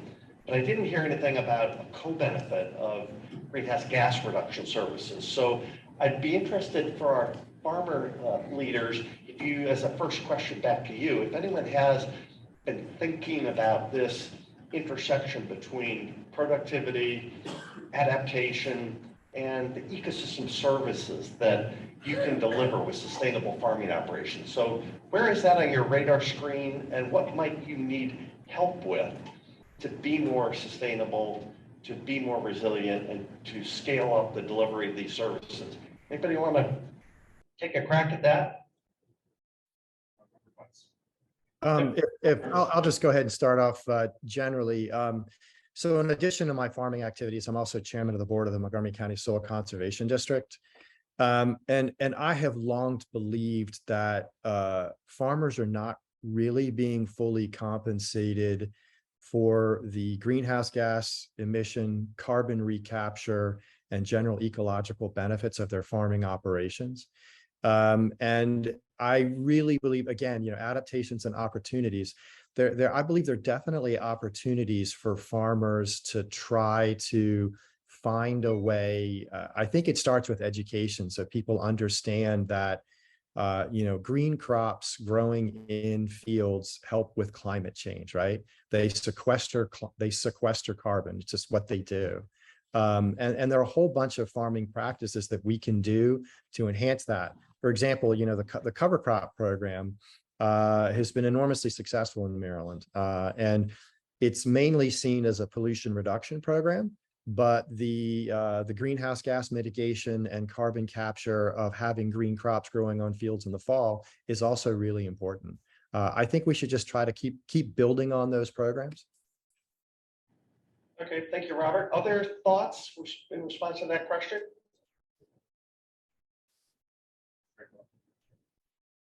Greg? Yeah, so I want to tag on to what Robert was talking about ecosystem services. I think that that open land is going to be a key to addressing climate change. Working lands are a great piece of that. And so one of the best things that Maryland can do is to keep farmers on the land, to keep the lands viable from an economic standpoint. Because every time you develop an acre of land, particularly out into rural areas, you're actually, it's not just a revenue, a neutral thing, you're actually turning it the other way. You're taking away the land's capacity when it becomes a development to absorb the water, to uptake carbon and such. And so I think we need to look at other green resources that lands provide, such as the ability to potentially address excess stormwater runoff off of urban areas. There's this concept now of beaver dam analogs that may be really good in some locations to control the stormwater off of more urban areas, slow it down, and actually uptake nutrients.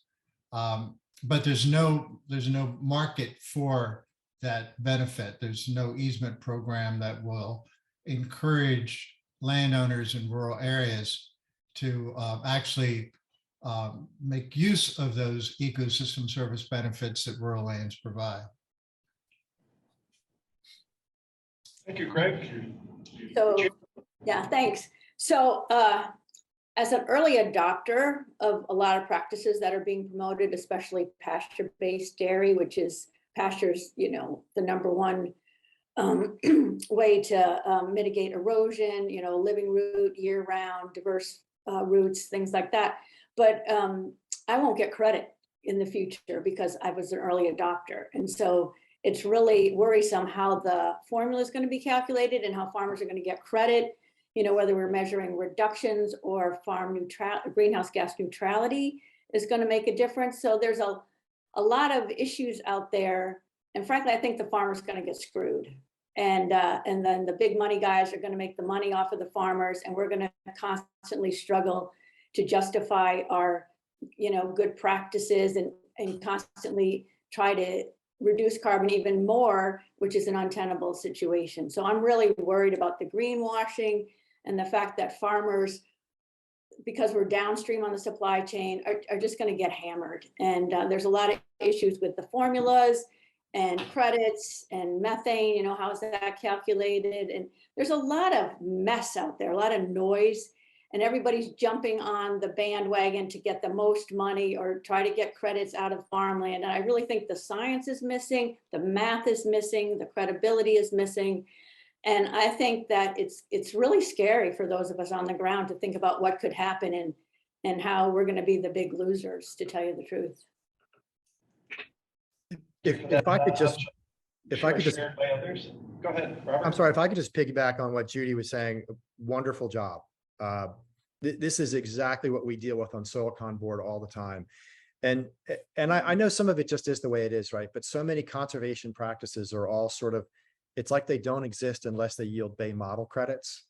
But in reality, what goes on the farm is so much more complicated. And the research, she again hit the nail on the head about research. And I think this is a great spot for the Hughes Center to fit in, a great spot for the University of Maryland to fit in, is trying to come up with a more holistic definition of really what farming is and what its true impacts are to our ecology as a whole.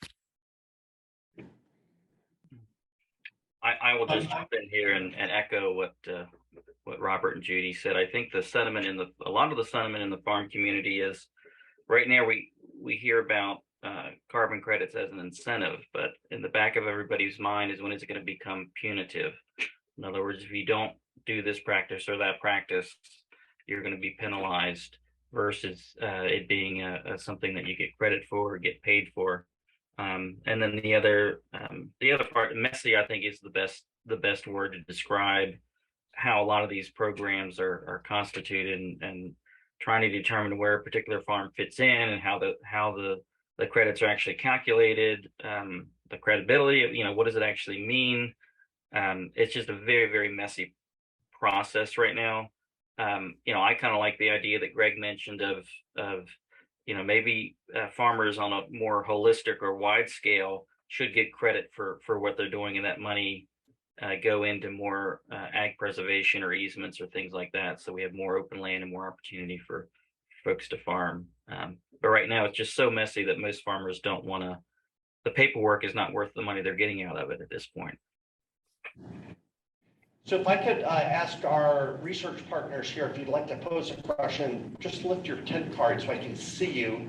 And I'm going to pose one more question while you're gearing up here. And that builds on what they've just been talking about, the delivery of ecosystem services concurrently while they're producing food, feed, fiber, and other goods that come off of farmland. So there's an awareness I'm hearing about an emerging opportunity to provide mitigation services. But there's also a very strong message about we need to be adapting because of the water pressure, the changes in precipitation, invasive species, insects.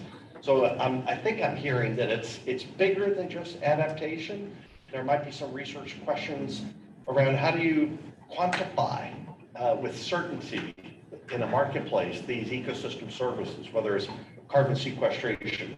And are any of you involved with any projects that are trying to really experiment with quantification using artificial intelligence modeling that I'm hearing maybe kind of the next generation of quantifying these services? Anybody doing any work in that space?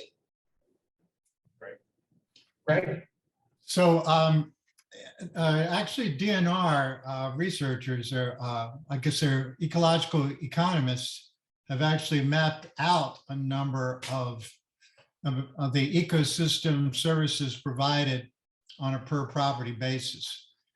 And at our own land trust, we actually utilized their information to determine what ecosystem service values we provide, for example, to the town of Prince Frederick. And they're big numbers. They're very big numbers. But I will tell you, if you think those are big numbers, go take a look at what it costs to restore a stream. I've never seen a stream restoration project that didn't cost a couple of $1 million. And that's just for a very small section of a stream. And if you look at all the streams in Maryland, we would never be able to afford to do that kind of work at that level. So again, it goes back to the better way is if we can compensate the farmers who actually have lands that are providing some of those ecosystem service benefits and help them to work to even do a better job of restoring it. But yeah, Dr. Elliott Campbell has in fact figured out how much the carbon sequestration particular properties do. And it's based on actual market values that what people are paying for doing carbon sequestration. He's actually figured out how much a given property could provide in terms of stormwater mitigation, nitrogen, phosphorus uptake. All of those things are done, and of course we can do better. But it's a pretty good, very good first step, I would say, towards taking a look at the true values of natural lands. So an affirmation on the point that Lisa made, that the need for economic data and more modeling work to be able to quantify the benefits. Still looking for 10 cards to go. Yes. Good. First of all, thank you for organizing such a session. It's been very enlightening, and the farmers' approach and their comments have been very pragmatic. And the fear I hear in them is about the drought. But otherwise, I also see the tenor of their remarks suggests a resiliency of the farmers to adapt to changing climate. And I think the title of the assessment that we are planning here, climate vulnerability, that is a little negative connotation there. What you hear the farmers say is, or at least what I'm hearing, is that they are quite reasonably good at adapting, and they're resilient in their efforts, and they're actually more worried about climate policy and how the ultimately, how much money comes down for various sequestration activities and such. I think I see more of their fear on that front rather than on climate change as such. Helpful observation. Thank you. Yes. I just want to, I don't have an answer for quantification of the ecosystem services of practices, conservation practices that, years we have worked on them. Generally, we have focused on how much they cost and how they would meet our TMDL requirements, environmental policy requirements, and so on, while keeping the farms economically viable. However, there is a new initiative, really it is starting, although it has been happening, it is called circular bioeconomy, meaning how much, for example, the waste from a farm or woody biomass, it gets converted into a reusable product. Or if we are using a reusable water, which keeping our fresh water in the confined aquifer systems, these have values. So this is new, this is a national sort of agenda that has started here. We are part of it, but nothing has been quantified yet. I think that is something that could help in these ecosystem services quantification. Okay, thank you. Judy, did you want to jump in with a comment, observation? Oh, I just couldn't agree more with the emphasis that we're concerned about the policy and the economics of climate initiatives. And I was talking with Dan Charles from NPR a while back. We were having a discussion about land use and solar panels, which is another one of my, that's what keeps me up at night, to tell you the truth. But he said, let's just go big and go fast. And whenever you go big and go fast, you're going to make big mistakes that you can't fix. And I understand that, everybody is worried about climate change and that hitting the targets and all of that. But if we're doing things that aren't going to work, and we're putting money towards things that aren't sustainable, we're deforesting land to put in solar panels. I mean, it just seems like it's crazy out there, and we really all need to just take a breath, step back, and just look at things and say, is this working and how can it work better? Who are making the decisions? Are developers making decisions? Are farmers making the decisions? Are communities making decisions? And where's the money going? I mean, follow the money and you'll see who are the big winners. And we're not doing that. We're locked into the same model we've always used in the United States about who gets to decide and who is important. And, I'm part of the Kent Conservation and Preservation Alliance, and we're looking to have developers follow the law. That's basically what we do. And we have other issues we'd love to get to if we weren't trying to whack-a-mole all the time, trying to keep these developers from going on prime farmland. And, we're called NIMBYs because we want to preserve agriculture. And I mean, to think that that's a NIMBY instead of a public policy that deserves merit is why we're having discussions that are skewed towards developers, because they always say you're a NIMBY when you want to protect. We've got prime farmland that's going to be graded and turned into solar fields. And then where in 50 years are you going to get your electricity, because those projects are going to be defunct and the land's going to be permanently out of production. And we've just got to think long-term and very conscientiously about what we're doing, how fast we're doing it, and who are the winners and the losers. Okay, thank you, Judy. So there's maybe a shout out there for our ag economists to be thinking about economic modeling and trade-offs between clean energy development and the loss of working lands. I don't know where that fits on anybody's radar screen here. So I'm hearing a pretty consistent upbeat message about continuous improvement, adapting, transformational change in some cases, like Shelby's example, moving from tobacco to wine grapes. I mean, that's a pretty big shift. And I had a chance to see it a couple of weeks ago in person and realized how difficult that is. So if there are emerging markets that are coming, if we're not going to be as dependent on irrigated agriculture in the West, in California, for productivity, is there any questions that you all have about new crops that you might benefit by having some informed research guide your decision making if you're going to transition part of your operation from what you grow now to more edible foods, carrots, whatever the example is? What's your sense of comfort of making decisions about those types of changes, or do you need more information from our research partners? Anybody want to take a crack at that? Shelby? So, yep, this is Shelby. Not personally, because I don't see us doing this on our farm, but if I put on my SMATIC director hat and just look at the region as a whole, hemp started exciting, and then we weren't sure what to do with it. And now people are talking about it again, but we don't have the processing facilities, and do we have the right equipment? And is there really a market? But it looked good for the environment. It looked good as a possible, research area for farmers, possible value added. But things have kind of stalled. And there's several different groups working on this, but I haven't seen anything concrete as far as an action plan of like, okay, here's what we have, here's what we need to know, here's where we can go. Is it a viable crop? Would it work out? What can the farmers make money? How can it help the environment? A more concentrated and pulled together analysis on that as it stands right now in 2022, I think might be helpful. Okay, thanks, Shelby. Any other perspectives to that question? Robert?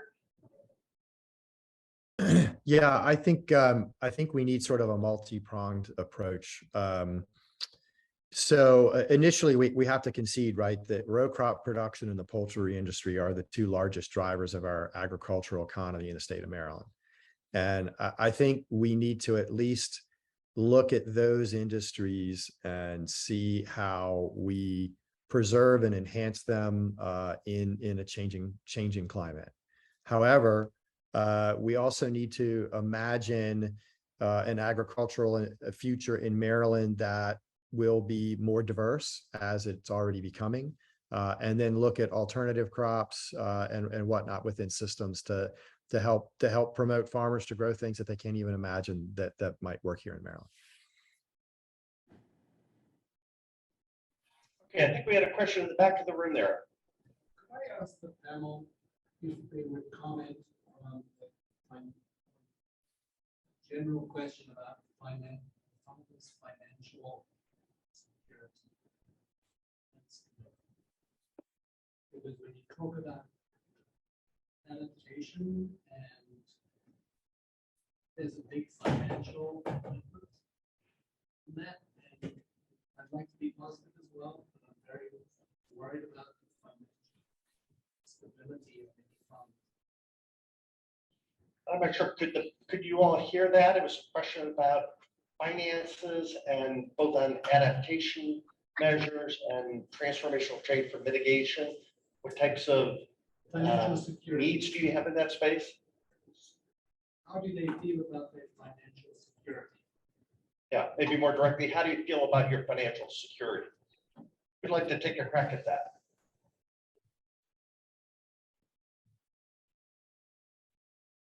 Go ahead, Robert. You look like you got something to say. Yeah, I mean, I guess I'll take the first crack at it. That's a really, really complicated question to ask. Or answer. I can tell you just anecdotally on my farm. Windridge Farm, the row crop side of the business, has been a beneficiary of several good seasons of growing conditions in the state. And so therefore our profitability has been above trend line probably for the last 3 years. We are really, really concerned about rising input costs, as was pointed out earlier. And if I benchtop growing a crop of corn this year, it's a struggle to actually see that it's profitable. Windridge Vineyards is largely a retail business, and so the success or failure of that business sort of rises that way. As I'm watching it rain here, as I'm supposed to be harvesting grapes tomorrow, I am reminded that I am still at the mercy of climate, especially in the grape business. But so that the economics of that business are different. So. Thank you, Robert. Any other responses to that question?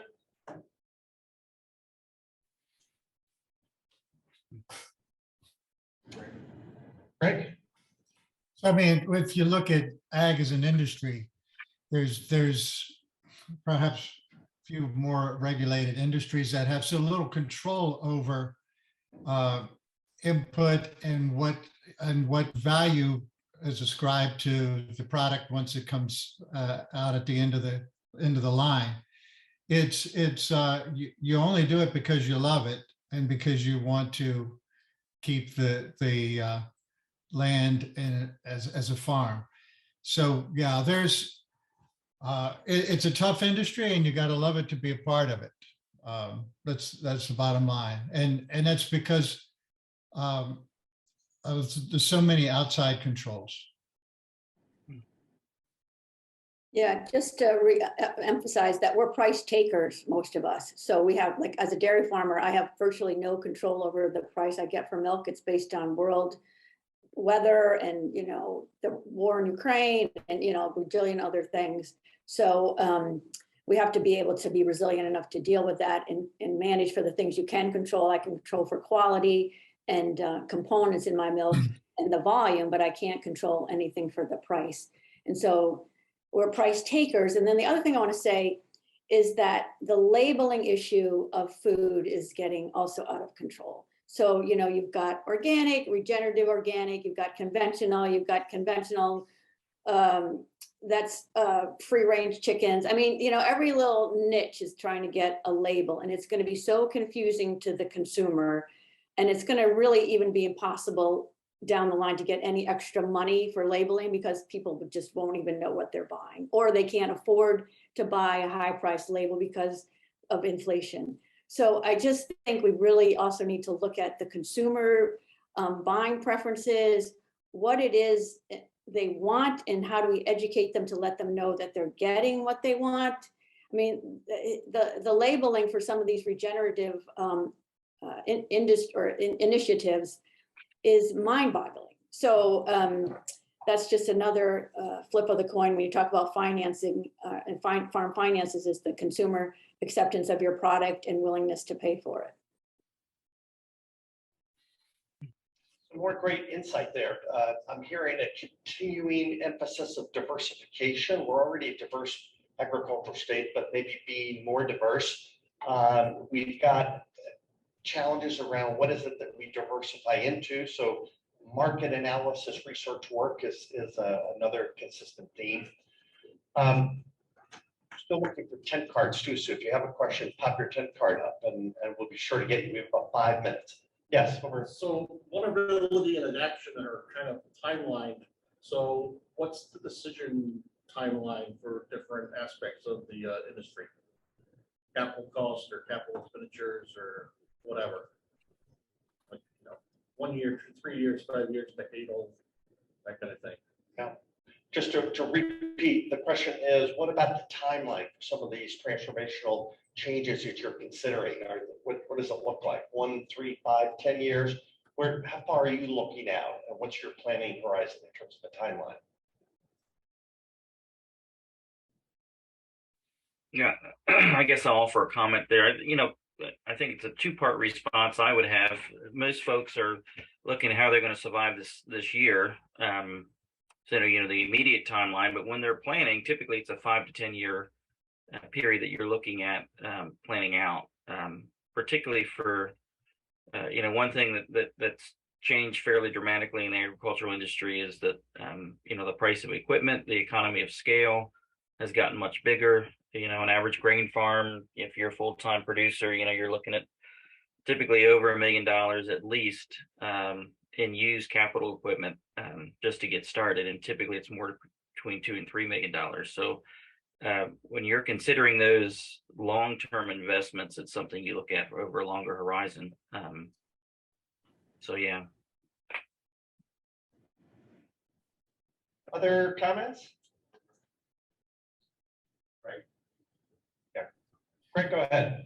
Okay, so I wrote a publication or helped write a publication for the Center for Agro-Ecology about the future of sustainable ag and forestry in Maryland. And one of the conclusions we came out from is the ability for farmers to sell more product locally is one of the keys. And but it takes a long time, as Ben is talking about, to make that transformation.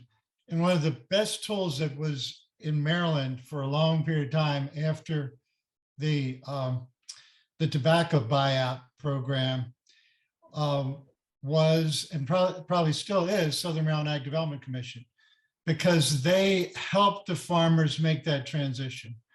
There's so much education and training goes behind making a transition from one product to the other. And without having somebody there who's helping with that process, providing classes on the transformation, on how to do labels, on how to market a new product. Those things are essential for the successful transfer from one thing to the other. But I think, as Robert was saying, chickens and grain are the staples of Maryland. But if we ever want to do more to keep more lands in agriculture, we've got to do more to allow the farmers to get the direct to consumer price rather than the wholesale price. So part of this transition, this journey forward, this continuous evolution, it involves knowledge sharing, acquiring basic information to make solid decisions. So I'm not sure, do we have a social scientist in the room? Yeah, we got one over there. Okay, 2.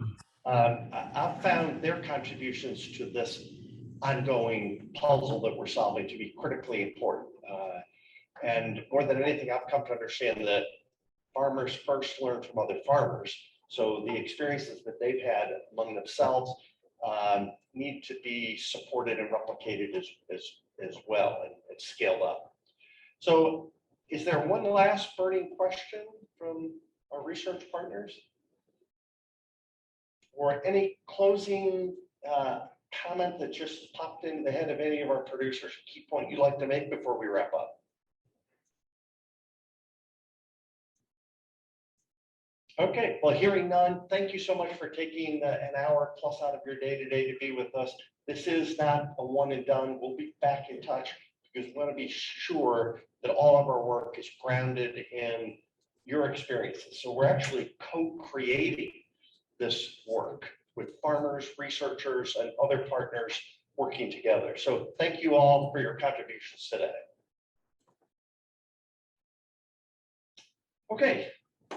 We have one topic left before we break for lunch, and we have a close friend of the Hughes Center and of Maryland agriculture with us today, Dr. Suzanne Dorsey, who's going to be talking to us about the ongoing work of the Maryland family around climate change. So,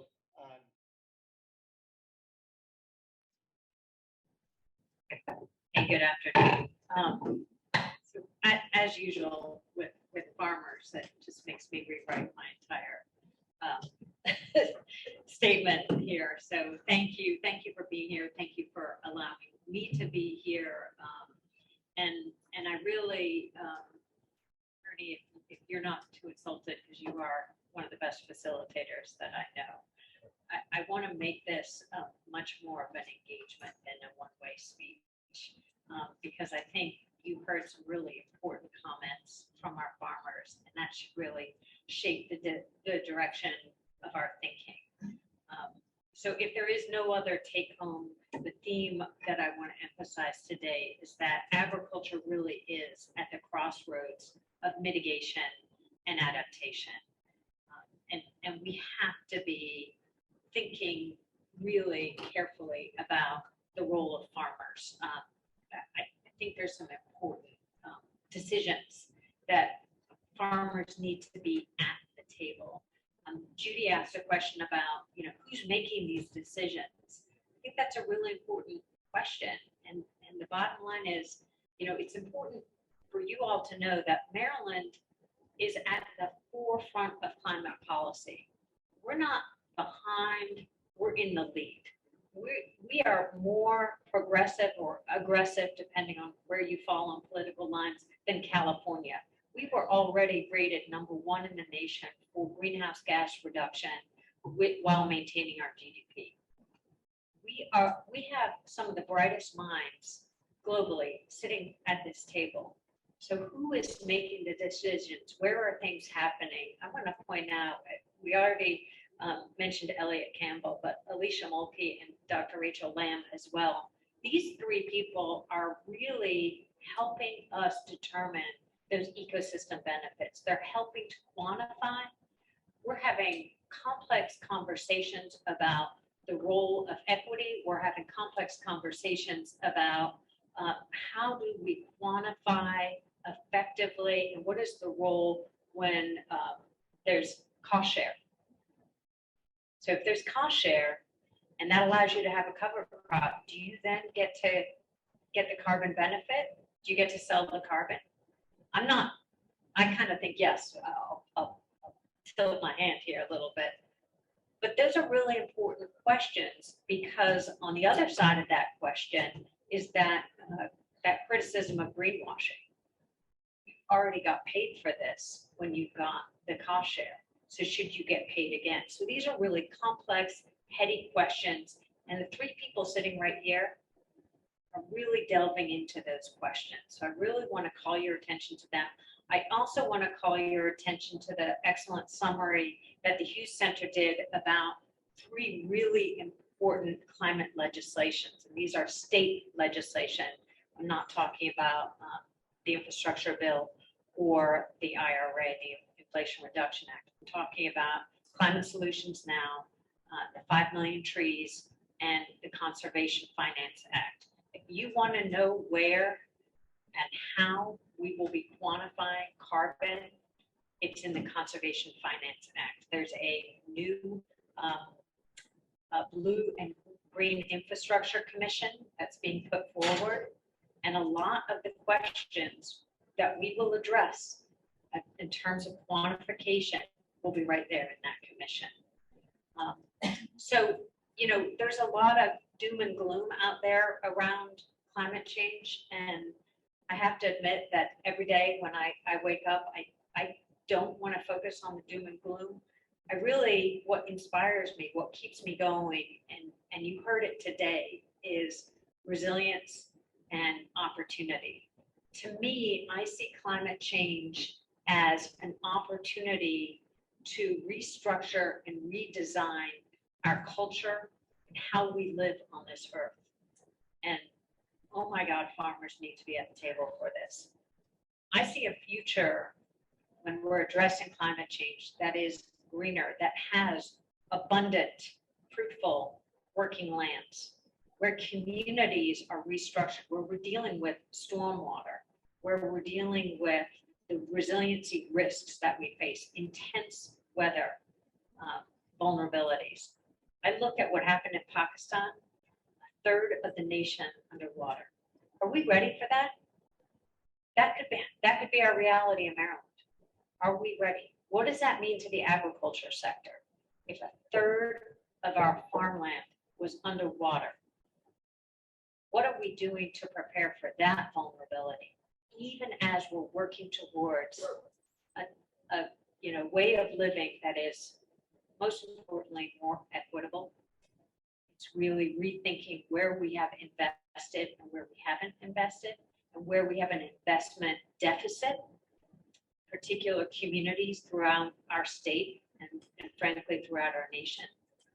Are we effectively investing in communities that are, have historically and systemically been cut off from investment? Are we thinking about vulnerability in a manner that is effective? We can plan for disaster to a certain extent, and after that, you evacuate. So what are we thinking? What does that mean in agriculture? Look down south. I worked in North Carolina for a while. Big hurricanes come in and they flooded a significant portion of farmland because swine waste was stored in open structures. That waste flooded the land and had years-long implications to the waterways and to the land. Are we thinking about significant drought followed by significant flood? What does that mean to the farmer? So I really feel like instead of thinking about doom and gloom, we've got to be thinking about restructuring how we work, being prepared for significant disruptions. I know that last week at MDE, we went through a desktop drill, an unannounced drill from the Nuclear Regulatory Commission. And we passed. Good news, we passed, we're okay. But we regulate multiple times during the year. We do desktop exercises around nuclear preparedness. What are we doing with extreme weather events? It's time we really start thinking. And what is crucial is that ag needs to be at the table. Too often, ag isn't at the table. So that's one of the reasons I was invited here. I chair the Maryland Commission on Climate Change. And the Maryland Commission on Climate Change is a bipartisan, diverse group of people who come together. We've got representatives from the energy industry, transportation industry, agriculture. Colby sits on the commission. We discuss complex realities like the fact that we must now by law reduce our greenhouse gas emissions by 60% by 2031. And we have to do it without losing one job, food to agriculture, or reducing our GDP. Right now, I got to be honest, we don't have a practical plan to get there right now. So we need agriculture at the table. And very often what I hear from ag, and I want you guys, I'm going to ask for your feedback here. I hear, carve us out. Oh, you want to go all electric? Well, carve out our tractors. Because we can't afford to go all electric. Well, you can't say pay me for sequestering carbon, but carve me out from our transportation. And I recognize that electric tractors have problems. Maybe it needs to be hydrogen. I'm not sure what the answer is, but let's come to the table together, and let's work together at solving this really important crisis. We must mitigate greenhouse gases. We all have to do it. We have to do it by reducing our reliance on greenhouse gases and by sequestering. And as I said, we've got an incredible team to work on sequestering. Maryland has one of the only Conservation Finance Act that allows us to quantify and separate carbon, nitrogen, and phosphorus. We are now going to require our local governments, and we're going to ask you as business owners and agricultural practitioners to quantify what is the value of your nitrogen, your phosphorus, and your carbon. That is how you figure out, is it worth it for me to trade this? We'll also develop very clear guidelines about what counts and what doesn't count, because we don't want to offset if it isn't really an offset. And we recognize that offsets have equity concerns. So when we use carbon markets, I want to be very clear, it's a transition tool. It's a transition tool to decarbonization. So we use carbon offsets to get us to that state where we no longer are reliant on fossil fuels. And we use them to fund the transition, the economic transition and physical transition of our industries. If we do our job well, in 20 or 30 years, there will not be a carbon market because there won't be a need for one, right? So if you're thinking about it in an agricultural sense, be thinking about it as a medium-term solution to transition an agricultural operation. So we're number one, and we need ag at the table. Adaptation to increasingly extreme weather. I mean, we heard about it. Hail. I hadn't really been thinking about hail this year. I've been thinking floods and droughts, but hail is a big impact. Are we really preparing? What can we do to prepare for extreme weather? Mitigation and adaptation. Mark's here, our number one state investment in resiliency is our Chesapeake Bay program. That investment in our Chesapeake Bay has paid us back multiple times over. It's addressing the stormwater concerns that you've heard. Not perfectly, we're not done, but it means that the stormwater impacts are being addressed. They're being addressed, and even now, the same questions that our farmers are asking about specific actionable data associated with climate change, our stormwater engineers are asking the same questions. I gave a talk yesterday to engineers, and they were asking, so we don't have the localized data, predictive data. We still look backwards to estimate our storms. So NOAA's working on those, but so are your state stormwater engineers using predictive data to do that. We need more specific local information. You heard saltwater intrusion. That's a major problem. And there are short to medium term solutions that farmers can be supportive in. If we can use treated wastewater as an irrigation source to push against that saltwater intrusion, then we can hold back the impact of saltwater for, depending on the soil type, a couple of years to potentially even a couple of decades. It buys you time. So that's an important consideration. We need to know more about design storms. We need to know about the storms that are coming. How frequently will we have hail? But the more that we do restoration, the more that we restore our Chesapeake Bay and our waterways, the better prepared we will be. And the more information we collect to do that, it comes together. So the charge that I've given the Climate Commission moving forward is bring together resiliency and mitigation. It's no longer effective to consider those two topics as separate. As we reduce greenhouse gases, what are the practices that both reduce greenhouse gases and build resiliency for the coming change?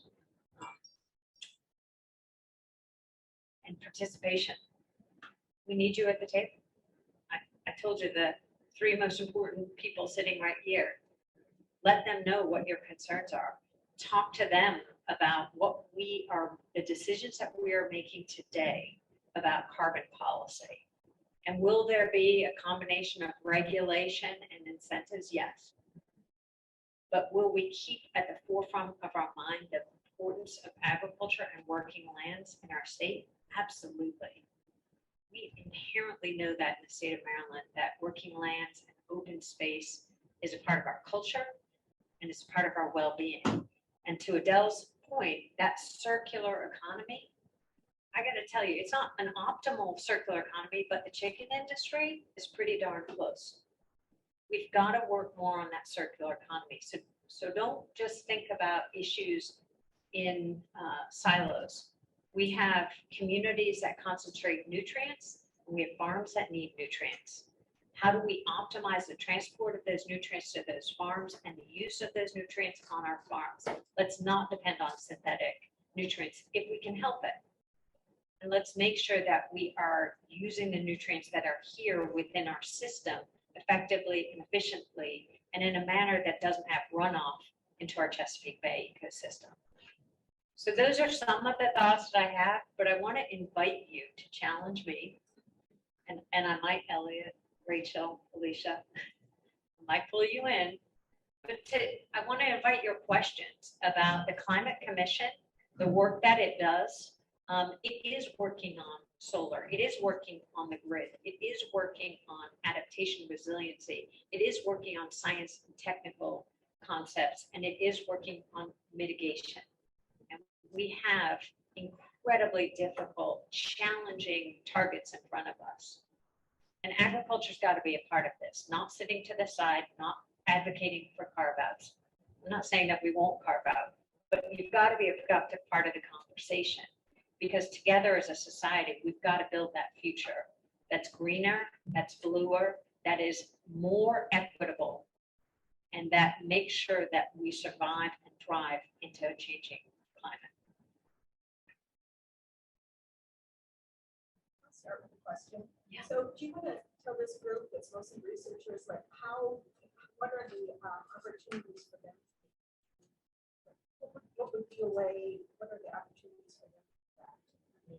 Or to even learn about what the certain questions are. So Peter Goodwin runs our science and technical working group. Go to it. All of the meetings are public. All of them you can attend virtually. At the end of every meeting, there is a public comment period. Make your public comment. Write to the chair of the working groups. Write to me. What is important for us to know? Think carefully about what's in our state purview, but you will hear the deep challenges of the day. We have got to reduce our greenhouse gases by 60% by 2031. That is 8 years. 8 years.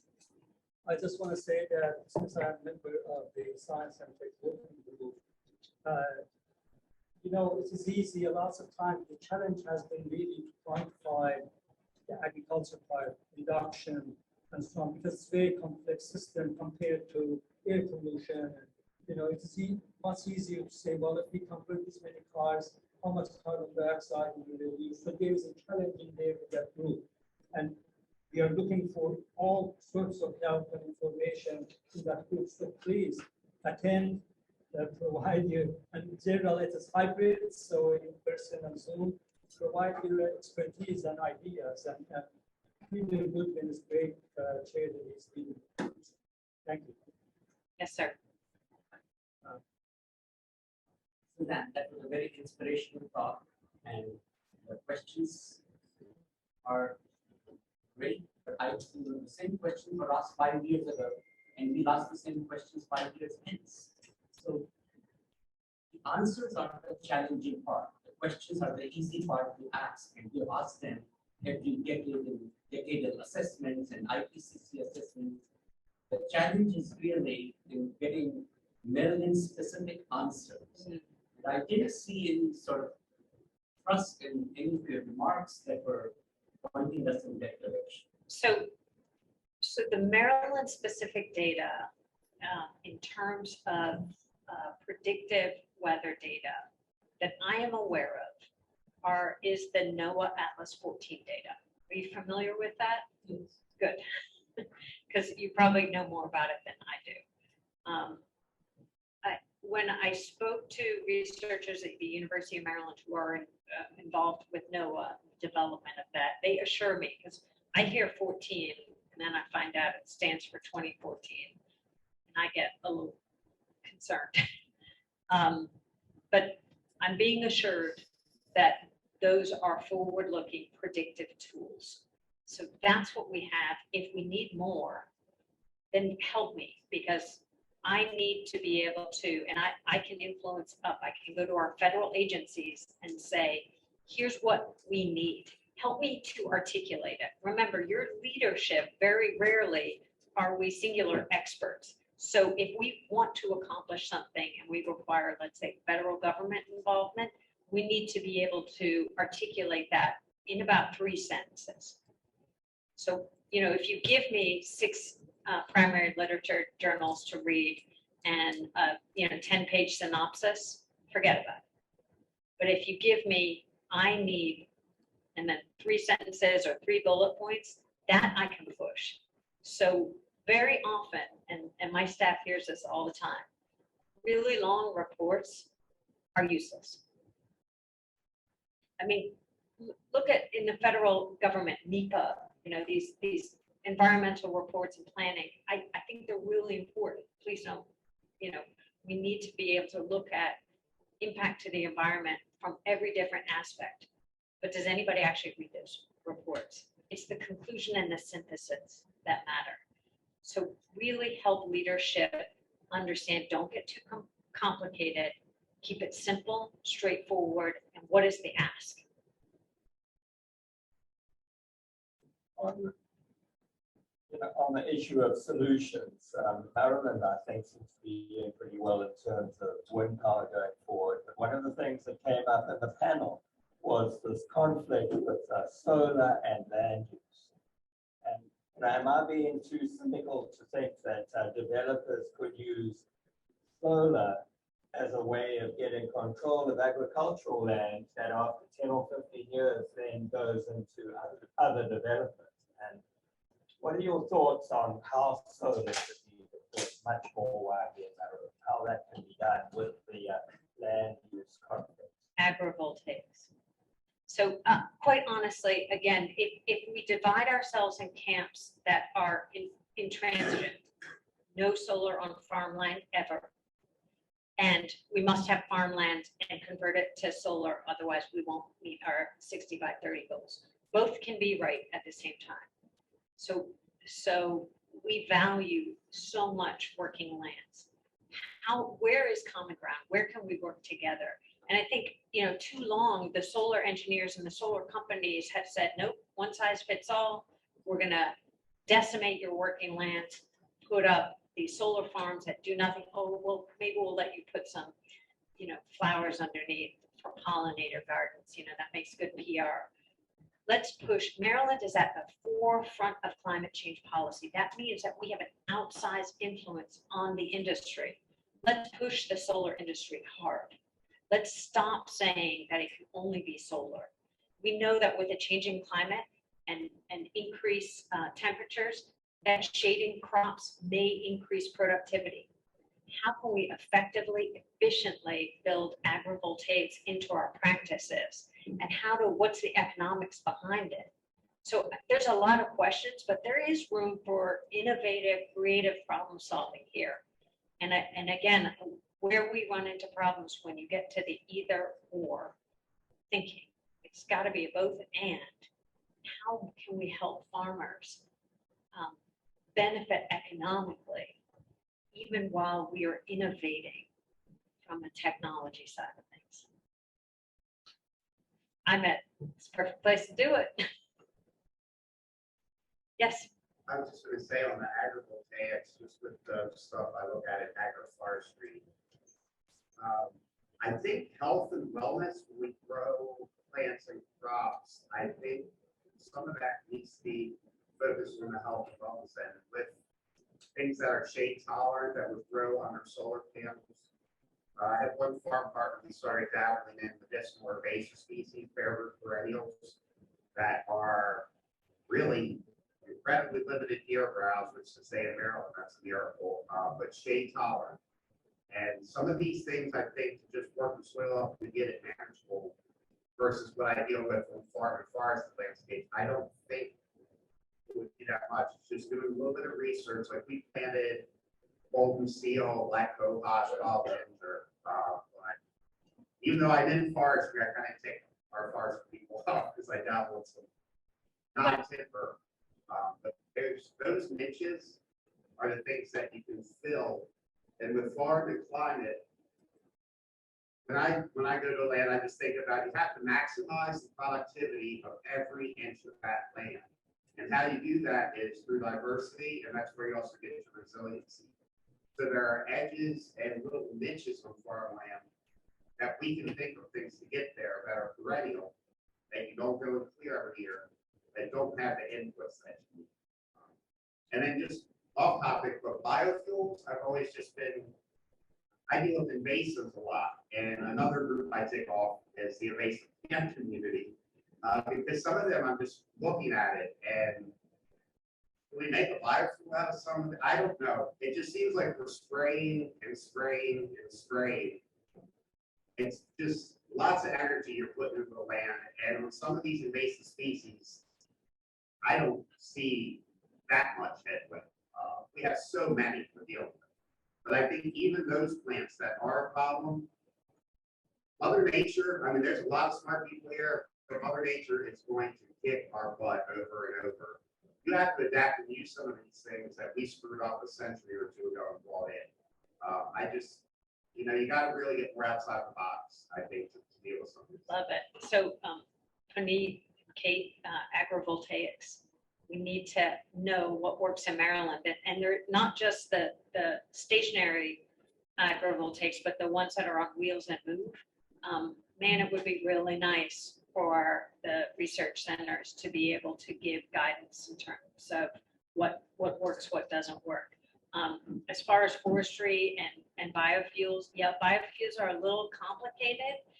It doesn't mean, I mean, I do see a future where we have biofuels, hydrogen for certain applications, possibly tractors. But I would suggest that near and dear to my heart, forestry, fiber, and innovative use of fiber, not necessarily thermal fuel, because again, that is emitting, but innovative materials use of fiber. There's a great company, Maryland-based company called Metalwood, and they put carbon and fiber and wood fiber together, and they make a product that has the consistency or the characteristics of ceramics. Why aren't we using that in our buildings? So use your waste wood, have forests that are productive, use your waste wood, and then build with it, because we do so much building and rebuilding in this state, and sequester that carbon for 30 years while it's growing wood or invasives, and then another 30 years as it serves as a cabinet or structural wood or whatever it is. Let's solve more than one problem at the same time. Right? Have I used up all my time? You still have a little bit Okay, of time. okay.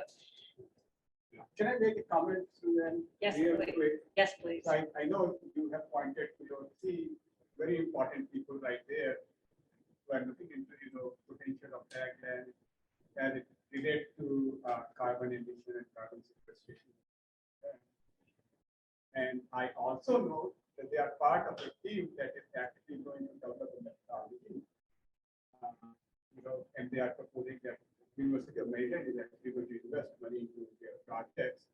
I challenge them to really understand the intricacies of agriculture while they're developing their technology and trying to quantify the future of ag land, because every single practice the farmers use works for the so really understand how the farmers are doing their own before you put a number. Well, and Judy was right. The economists tell us, the policymakers, the climate policymakers, if there's carbon that's been sequestered, do not pay them for it. That's what economists tell us. So again, empower us to have an answer to that. Because my gut says we do have to value what the farmers have done to date, especially in this state where they're under incredible regulatory pressure. So give us the answer, give them the answer. How do we recognize what farmers have been doing for decades in this state? Mark, I think you were gonna. Yeah, so Susan, from your perch on the climate change, how do you see this vulnerability assessment that we've been working on and continuing to work on? How does that all kind of piece together? I like what one of our colleagues over here said, that it doesn't really seem like the farmers are looking at it as vulnerability. Let's reframe it to opportunity assessment and risk management. So again, what are our great advantages in this state? I think honestly, I always start with climate. I start with the Chesapeake Bay program. The Hughes Center taught me, Nancy Nunn taught me that what that really means, it's a network of people. So it's, yes, the EPA gives us targets. Yes, we're a nerdy state, we count everything. We've got the Bay model, which originated in Maryland. We've got quantification associated with best management practices. But what the Bay program really is a network of people that set goals and targets based on science and then implement those. And that implementation, that's the really hard work. That's based on relationships between accountability and implementers. Farmers are key implementers. They get beat up a lot, and yet they have done tremendous good work. So that model of understanding what are our targets and then who's going to implement it, it's an incredible model that we can replicate when it comes to climate. But agriculture and farmers need to be at the table, and they need to be making recommendations, not just feeling put upon, not just feeling over-regulated, not just seeing what's being taken away. But as you heard today, what are the opportunities that you see in agriculture? How can we, in this period where we're going to have carbon value, how can we make sure that farmers benefit from that? So I think it's getting the right data that's useful for decision making for farmers, that specific data, number one. Number two, recognizing the work that farmers have done and then identifying more work. And again, I don't want to ever tell a farmer not to use his tractor or her tractor, but I'm telling you, like a Roomba that goes around and evaluates each stalk and determines what kind of fertilizer it needs and puts a specific amount of fertilizer on that stalk without needing a giant $500,000 to $1 million piece of equipment, that solves a lot of problems. How can we be innovative? How can we think about 20, 30 years from now? What are the tools that our farmers need to be successful in Maryland? And let's not be constrained with, you're not going to get me off my tractor.